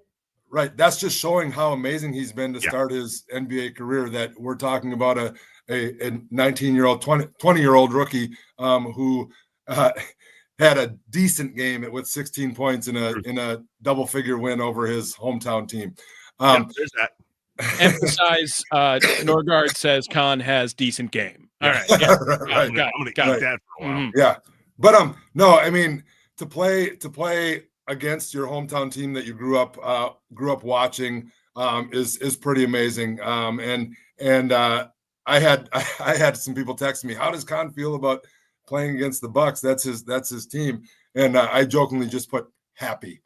I mean, I don't know how to exactly explain it. I don't have the best comp on it for me, Trevor. I grew up a Celtics fan, but did play for the Bucks, and they were, as a Green Bay player, became the hometown team for that matter. But we did, when I was with the Bucks, we did play against the Celtics in a preseason game at Brown County Arena, which is my home arena. And that was cool. It was when Patino was the head coach, and I had played against him in college the year before when we played at Kentucky. And just so happened that I made my first 6 shots in Brown County Arena and had 13 points against the Celtics. I didn't consider it a decent game. It was pretty. It was quite a bit more than decent for me, but I haven't reached Con 2's level. But yeah, so that was a pretty cool experience, and I have a feeling that Con coming home is gonna send chills through him for sure. It will for me to see him out there. So tomorrow night, then Con's coming home, Fiserv Forum, and I asked him what's that like, right? Because Sherry, your sister, Con's mom, just put out a picture of his room, some of the posters in his room, and on the wall was Luka Doncic. And then Con was guarding Luka just a few nights ago. And now Con will be playing against the Bucks in Milwaukee, his hometown team. The Bucks would have never had a chance to get Con. He went that high in the draft. As a guy that played here in the state, Con didn't go to college here, but he played high school clearly in Milwaukee at Wisconsin Lutheran High School. Did you have the yips? I'm fearful that K2 is going to have the yips when he's playing on Friday night. Well, I don't think Con 2 will have the yips. He is too poised beyond his years. That's for sure. He always has been. I know my sister Sherry is going to be nervous as hell. Yeah. It's like he's due for a bad game. It can't be in front of 2,000 people, 2,000 of his fans. And she's always going to be concerned no matter how well he's doing. She wants him to succeed and excel at every step. But I'm not fearful of it. I think he's going to go out there and do great. I don't think he has the yips. He played against the Bucks the other day. He's an NBA historian. He has been for over a decade. He knows all the players. You talked about Luka Doncic. I mean, he knows everybody that's more or less ever played. And so each experience that he has on the NBA court, he's playing against people that he's idolized or thought of a lot. I thought it was pretty funny that Pat Connaughton's on the team, and he was one of Connie's favorite guys when he was with the Bucks. And the other day they were on the court together, and Con 2 was wide open at the baseline corner, and Pat Connaughton had it at the wing, and I'm like, one more pass, and he didn't. He shot it and made it, and I'm like, okay, Con, all right, Connie. I call Pat Connaughton Connie, and okay, Connie, didn't want to pass to Con. That's good. You're still showing him who's boss here, yeah. But no, it'll be fun for him. But I hope Giannis plays, because that'll be big for everyone. And true. I know Con will want to play against Giannis. So Sherry Norgard, you mentioned it. That's your sister, and that's Con's mom. She also wore 33 at UW Green Bay, and that number is also retired. So how pissed are you guys that Con didn't choose number 33? It's funny because when they were going through the draft process, and I saw, he might go to Charlotte. So I looked to see if the number was available, anybody on the roster, or if it was retired.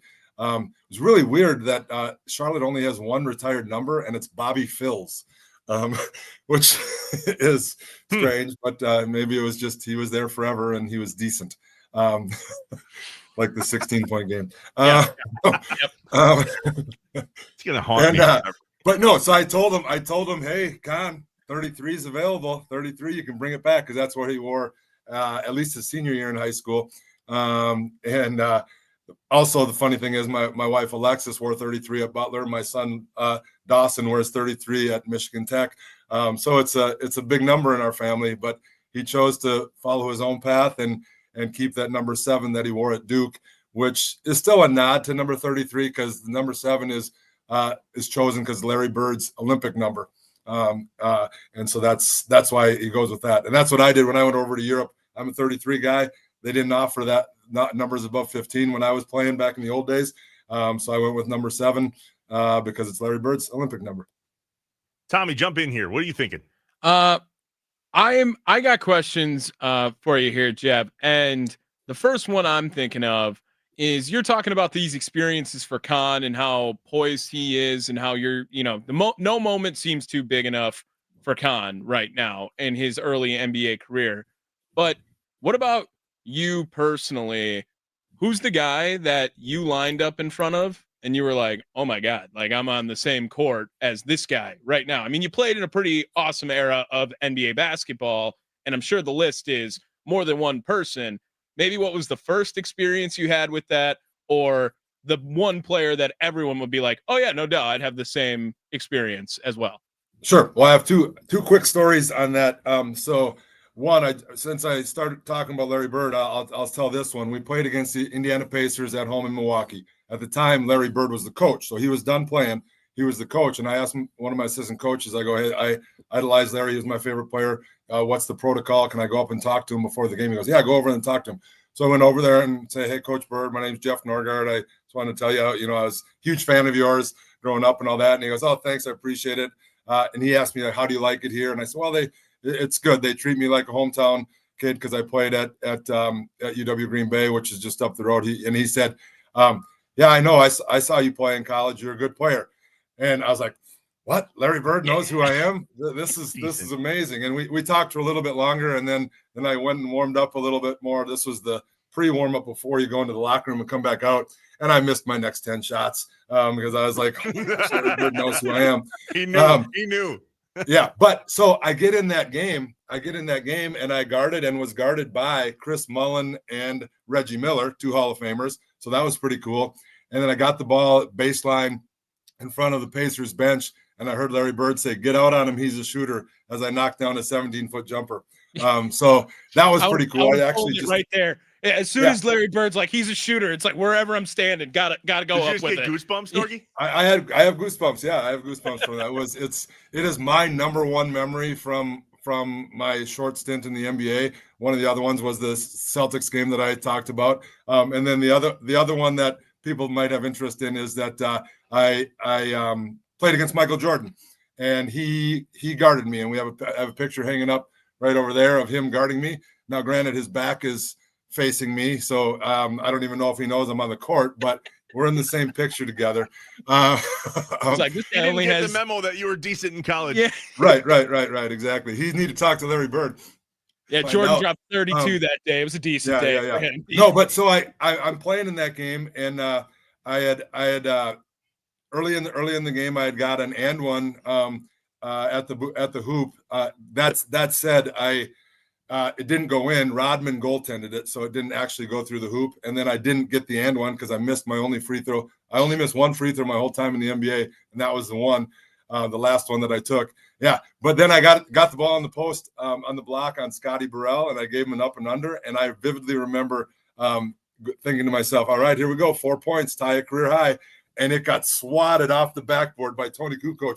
Ends up at half court. Judd Bushler takes to the other end and dunks it. Nice assist. So, nice assist. Yeah, exactly. So those are you've heard my three best stories from the NBA. Those are the best stories. That's a blast. The Wisconsin Sports Radio Network guest hotline, powered by Gruber Law. One call, that's all. We're chatting with UWGB. You might as well be in the Hall of Fame. If there's not one, you need to be. Are you in the Hall of Fame at GB? Yeah. Yep. Yeah. Your number's retired. I would hope so. Jeff Norgard joining us. He's also Con Knippel's uncle. Jeff, before we let you go, somebody chimed in. Ask Jeff what his thoughts are on Gottlieb at UWGB. Now, I'll pause here and say that we both know Doug personally, and we talked earlier on this radio show that I am not personally critical of people in sports I know personally. And I have no problem talking about the opportunities for them on the professional side. Doug joins this very show every Wednesday morning at 8 a.m., and we sit and chat with him about sports, about Wisconsin, and about GB basketball, and he knows what he's up against. So in comparison to what happened last year, Doug's had a full offseason. You are a GB icon, and you hate to see your team kind of go through what it is now. So what's your take on the Gottlieb era of GB basketball? Yeah, nowhere to go but up for this year, right? I am behind Doug as a coach and the program in general. I want them to succeed. Doug texted me last night, actually on the road to Minnesota. They're playing St. Thomas and the Gophers this weekend. I was playing ball last night, so I said, "Hey, I'm hooping right now, so I'll catch up after I'm done." But I think that the roster is set up to prepare themselves to be in a better place this year. I think they would have been decent last year had Anthony Roy not he was pretty decent, gone down. Yeah. They would have been a 10-12 win team, and we would not be talking about the stuff that people talked about for the bulk of last season. Like I said, I'm supporting him, and I think he's passionate about it and knows the game at a high level.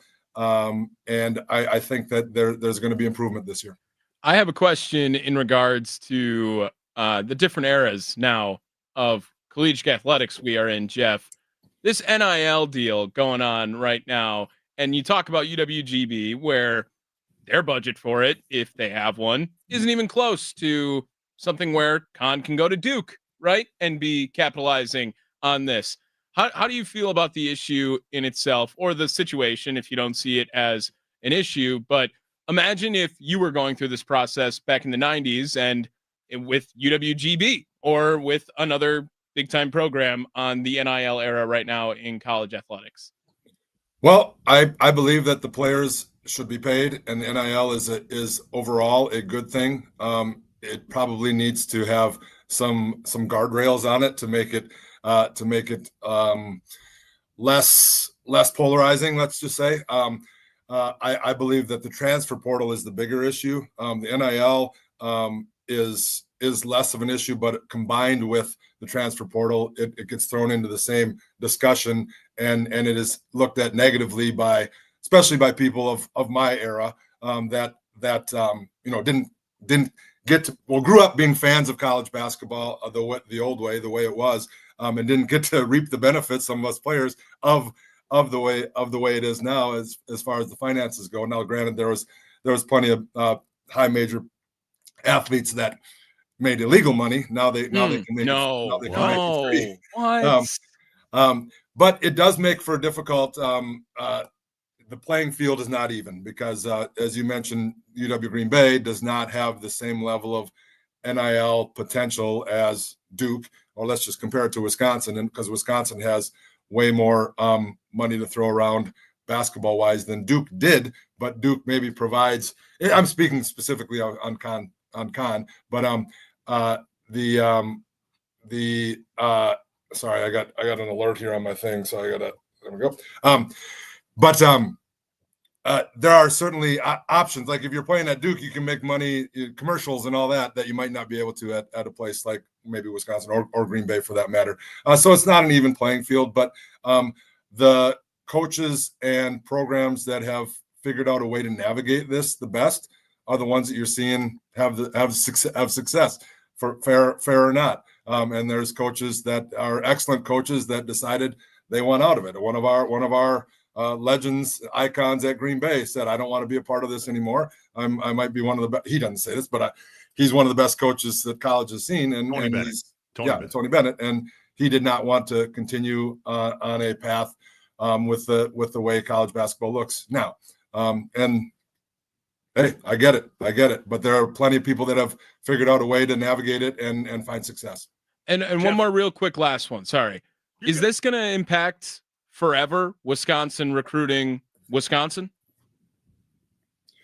You're talking about like basketball at Wisconsin? In-state kids, wherever. You can go with the football program, the basketball program, but I mean, whether you're talking about basketball, the Wisconsin basketball team will never be the brand that Duke is, right? And the Wisconsin football team will probably never be the brand that Alabama is. So you're talking about an uneven playing field. Is that just the world we live in for eternity now, in your mind? I don't want to say eternity, but I mean for the foreseeable future, I believe it is. But was Wisconsin ever on the same playing field as Duke in our lifetime? No. But I think there was some expectations to try to work towards that, right? Right. And Wisconsin made it to 2 Final Fours without being on the same level. And actually, they beat Kentucky and lost to Duke in the finals. Lost to Duke. Thanks for bringing that up. Yes. Yeah. But I think that there's still, I mean, as far as recruiting in-state, I think that there's still opportunity for Wisconsin to do that. Now, the Badgers basketball chooses Lakeville North as in-state instead of Oshkosh North. If you are or whatever, in Lakeville North, yeah, it's over. Yeah. It's over. Yeah. But I mean, there's certainly guys that are Mari Allen, probably the best player from last year's class, 2025. He was offered by the Badgers, Minnesota and Alabama, and he went to Alabama. I think part of it was because Wisconsin was late to the game on him, and he was shown love by Minnesota and Alabama early. And in my opinion, he's going to be an NBA guy. They did get Zach Kinzinger, who's a great in-state kid. And it sounds to me like he wants to be a Badger for life. Whether he redshirts this year or not is a question. But they're still getting some. I would like to see the Badgers get more in-state. Obviously, we all would who live here. But it's a battle that they're gonna deal with. Is for the foreseeable future. Let's just say. Jeff Norgard joining us on the Wisconsin Sports Radio Network and Inside Wisconsin Sports. We appreciate you jumping on. The feedback is in. It's instant. This was not a decent interview. This was a great interview. There we go. Well done, Norgie. Nice, all right, man. We'll talk to you appreciate soon. it. We appreciate you All right. jumping on. All right. Thanks for having me on. See you guys. The Wisconsin Sports Radio Network guest hotline, powered by Gruber Law. One call. That's all. Jeff Norgard. See, I love that. I love the personal side and I love the professional side. He was able to give some neat feedback on what it's like to have a nephew who's damn good at basketball. His name is Kantu Knipple in the NBA, and also share some NBA stories of his own. I would have passed out if I was playing against Michael Jordan. Passed out. Cart me off the field, the court. You could have wherever I blocked. You was. could have held D. Just put your hands up. Yeah, and then catch me because I'm going to fall over big time. Josh talks about he would cry if Giannis walked in the room. I think Jordan would be the one I'd get the yips with. That's it, though. Mine's I'd still Jake be able to- Bowers. Like if Jake Bowers just walked in. That's awesome. All right. Hey, did you guys hear yesterday all of this audio that came out of New Heights and the Kelsey brothers, and specifically one Kelsey brother who happens to work for ESPN? His name is Jason. He was here with us in Wisconsin for Monday Night Football, and let's just say we hosted him well, and he shared some stories. We'll do that next. We are Inside Wisconsin Sports on the Wisconsin Sports Radio Network, powered by the Potawatomi Sportsbook.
Oh, you're going to know if he really loves me.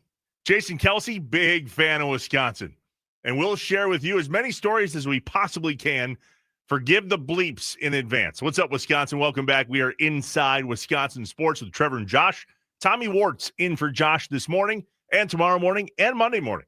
So hopefully you're liking this because this is what you're going to get between now and Tuesday. And if you hate it, it's only 2 more days after this. You're good. You're good. I'm having a blast. I know you are too. And so too is the feedback on the Nicolay Law Fan Talk and Text line. 414-677-1250 live on the Wisconsin Sports Radio Network. Statewide. 99.7 FM WNFL in Green Bay, 93.9 The Game in Wausau, 710 The Game in Duluth Superior, and 1250 AM and 105.7 FM The Fan in Milwaukee. By the way, follow us on social media. It's at Tommy WSSP and at Trevor Thomas IW. The show at Inside Wis Sports and the network itself at WI Sports Radio. All right, I was about to say I'm not much of a podcast guy. That's not true. I host a podcast, the Inside Wisconsin podcast. I do not listen to podcasts ad nauseum because that's what we do, right? And so I spend a lot of time doing this and researching for this in the podcast. But I love the clips of the podcasts that go out, no different than we put clips out of this show or my podcast. A podcast came out yesterday that's fairly popular and profitable. It turns out, New Heights with the Kelsey brothers. If you missed it, Jason Kelsey spent a solid 48 plus hours here in Northeast Wisconsin, where I'm at here at WNFL, knowing that Tommy's there at WSSP, the Fan in Milwaukee, 2 stations on the Wisconsin Sports Radio Network. He spent some time with us, and let's just say he's got a story or two to share. Now, forgive the bleeps. You can say these words on a podcast, but you can't say these words on this government-regulated airwaves that is FM radio. The first story. Tell us, Tommy. Yes, I want to go into Jason Kelsey talking about the dinner at where was it again? It was so there was 2 that he talked about. One was Legend Larry's, yes, which is a wing spot here in Green Bay. And then he talked about making a drive to a supper club, which is what I think you're referencing. Yes. This supper club is called Schwarz's Supper Club.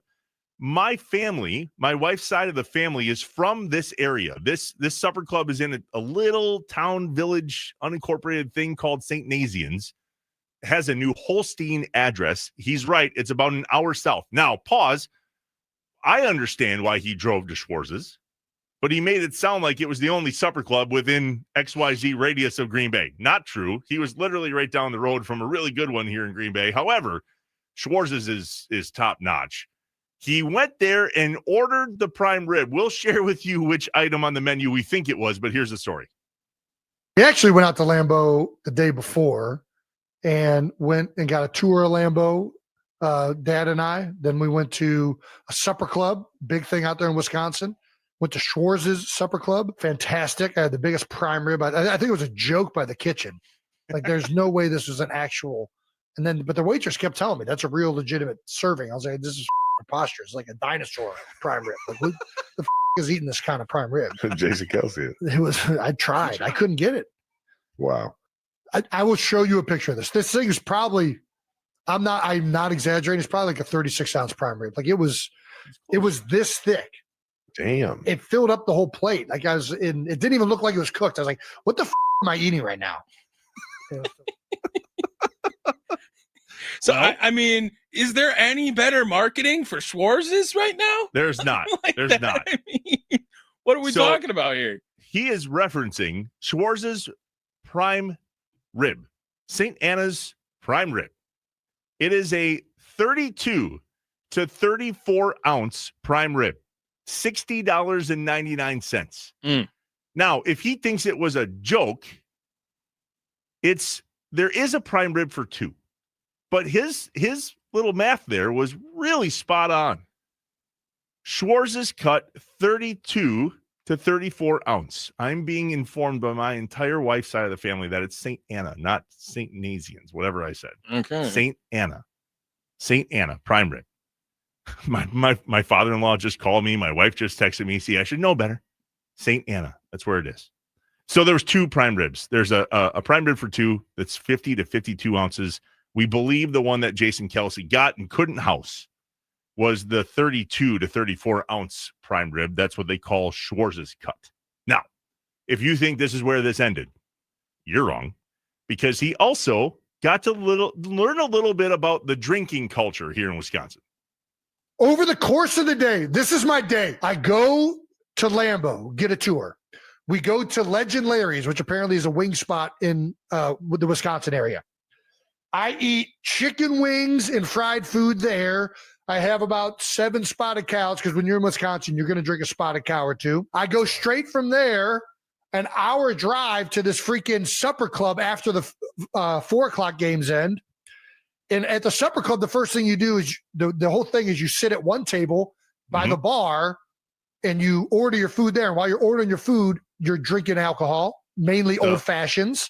So I have an old fashioned there. What? Then we go to the table. I eat a prime rib the size of the entire plate. All right. Yeah. And then I top it off with an ice cream drink. When I tell you, my stomach had no idea what I was doing. Like, there's just fried chicken, prime rib, ice cream drinks, beer, old fashioned. I probably took about 4 years off of my life in one day going to freaking Green Bay, Wisconsin, and chopping it up with these. I had Jägermeister. A guy said, "Hey, you want to play beer die? We're playing beer die." And he's like, and loser buys. I lost. I was like, "All right, what do you guys want to do? What's a Wisconsin drink?" And they said Jaeger. I said, "I haven't had Jaeger in probably 15 years. Let's do it." My stuff, it was churning all sorts of different ways, but I'm not a so I handled it fine. But I was like, I don't know what the hell I just did to myself today. Well, we call that Friday. Pretty good point. Yeah, I mean, we call that Friday. It was cool to hear him on his next comment here talk about the community aspect of it, though, and it really does tie into when talking about this dinner culture and supper clubs and northern Wisconsin culture.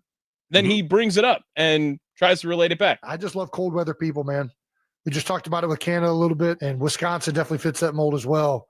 Yeah. There's just like I don't know what the like a camaraderie or communal aspect of people that have to go through that kind of weather. And it was cold this weekend. Where you like to drink, you like to gather around, you like to be in company with each other because you're all going through together. I don't know, but it was fun. It was fantastic. It was great. And I guess I've never thought of it that way in being from this place in Wisconsin, but I've lived in a couple other different places. I've lived in Minnesota. I've lived in California as well.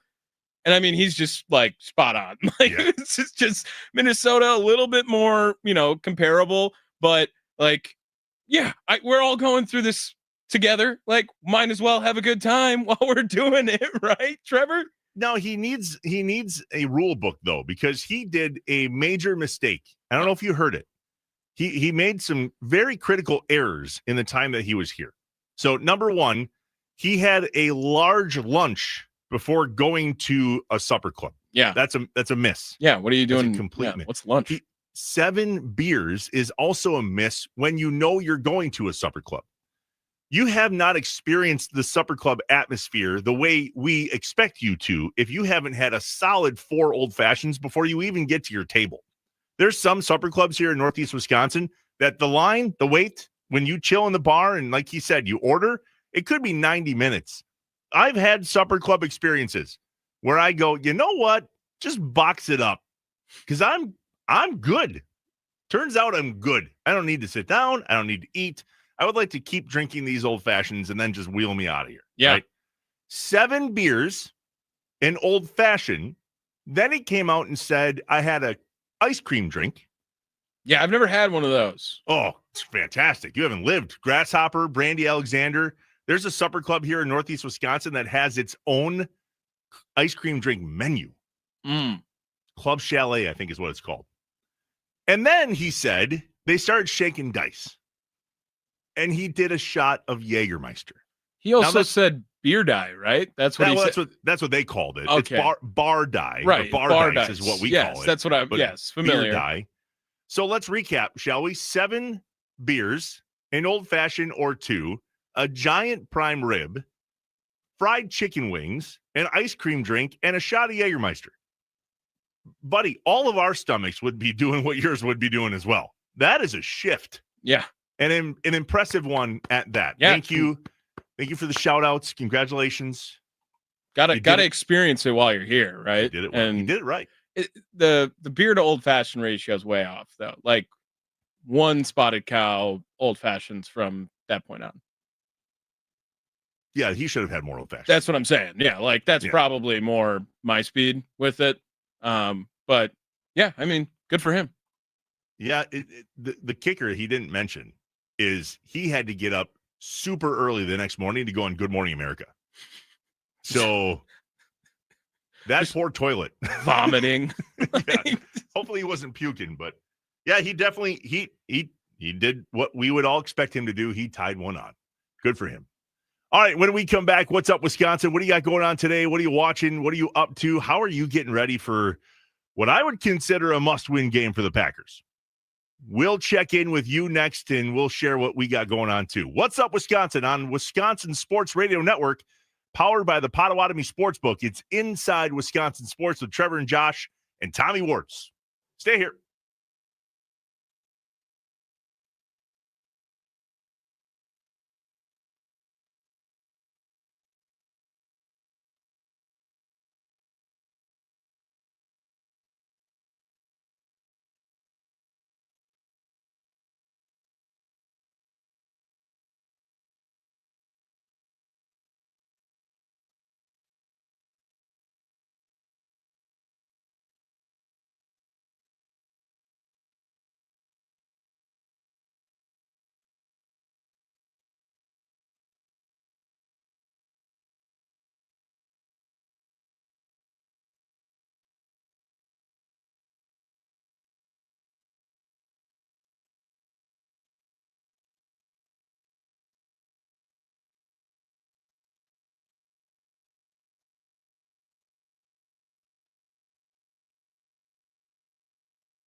All right, Wisconsin, one more. We're inside Wisconsin sports with Trevor and Josh. Tommy Ward's in for Josh on the Wisconsin Sports Radio Network, powered by the Potawatomi Sportsbook. We call this segment What's Up Wisconsin for one reason and one reason only, because we want to know what's up with you. What's up tonight? What's up with your day?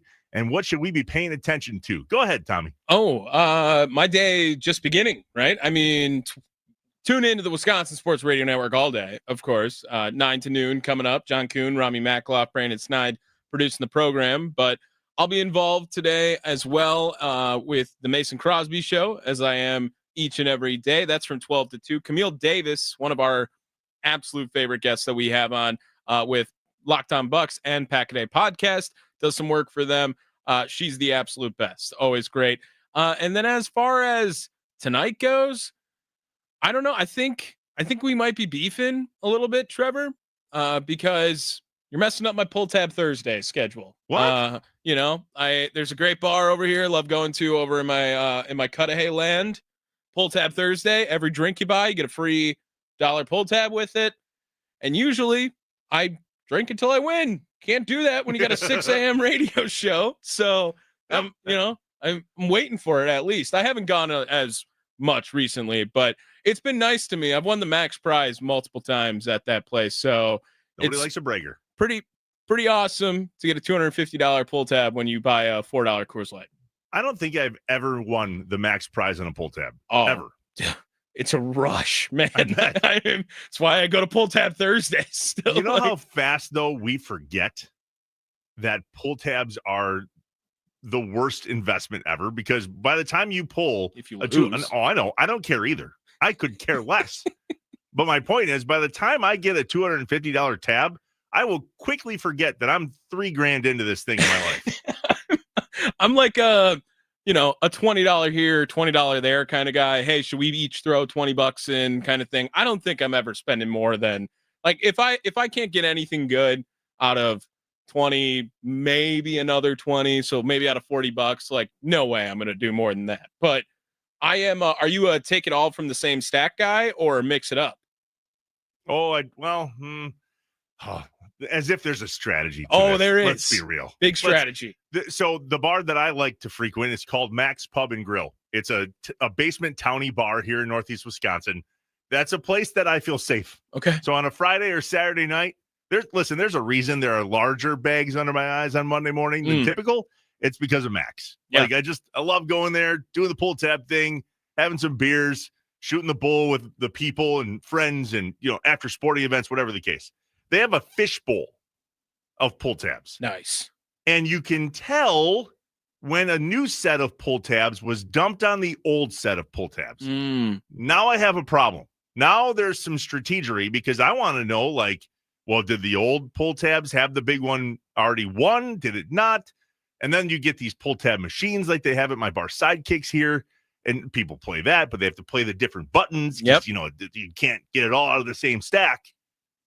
As if it matters. Oh, no, you got to go all in one stack. The odds have to be in your favor if you take it all out of one stack, right? They have to. Defensively, this sounds terrible. I am not a gambling degenerate. However, I love pull tabs. Love pull tabs. If you grab a stack of them, I found that there is a literal trend to pull tabs. Like you will win $1 every 7 pull tabs, or win $2 every 9, and then $5 every 15. So if you literally get a stack and spend enough money, you can see the trend. But then the stack gets tipped over and spills into a fishbowl and none of it matters. Now I want pull tabs. Yeah, I mean, we should get a pull tab machine in the studio here just for the adrenaline rush. Like, keep replacing them. Like, we'll take the money out of what we invest in, but let's just get 250 pull tabs and we'll do it for something more entertaining. Like, you got to work overtime because of this, or PTO. Like, I would still, even if they told me I had to work more, but I got to rip it off of a piece of cardboard in my hand, I think I'd be all right with it. Somehow it's better. The Nicolay Law fan talking text line, 414-677-1250. Somebody said in the 920, went to the Black Otter on Saturday. Pause. Insane supper club. I've been there, I think. Because this person had the exact same issue that I had. He said it was a madhouse, but well worth it. And they pulled the Trevor. By the time I sat down to eat, I was full of old fashions and beer. So I just had the salad bar and got a box to go.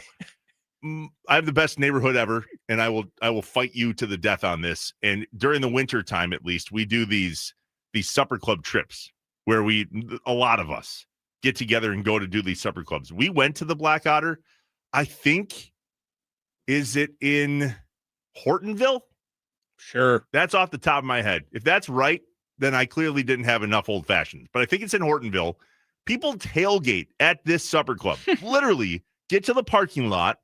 If I'm getting this right, Giff, you're listening. Tell me if I'm getting this right. Do people tailgate at the Black Otter? I think they do.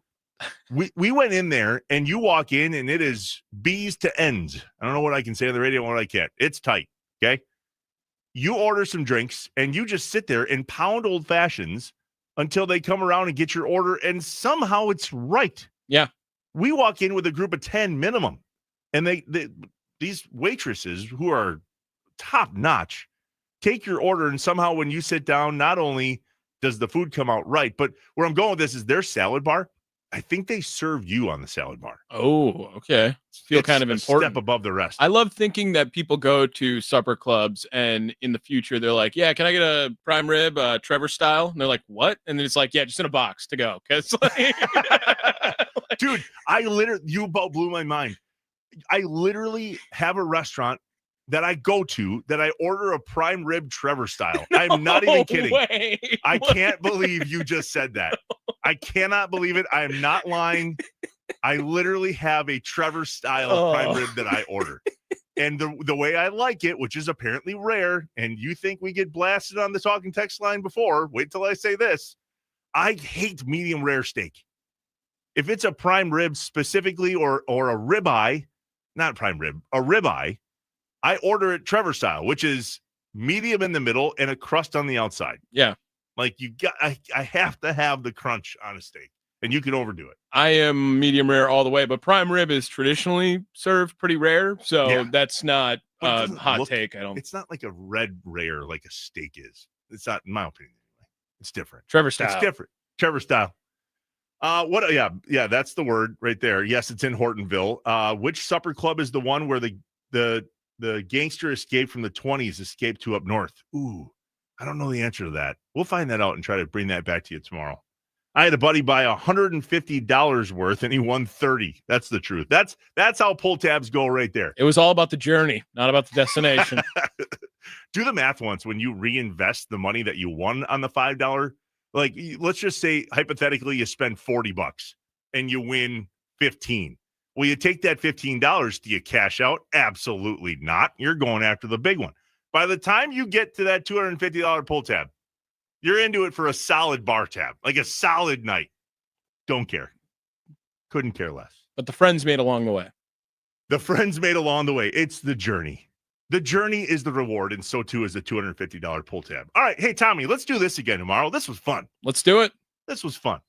We call it Inside Wisconsin Sports for a reason, because we talked about things that people that love sports here in Wisconsin care about.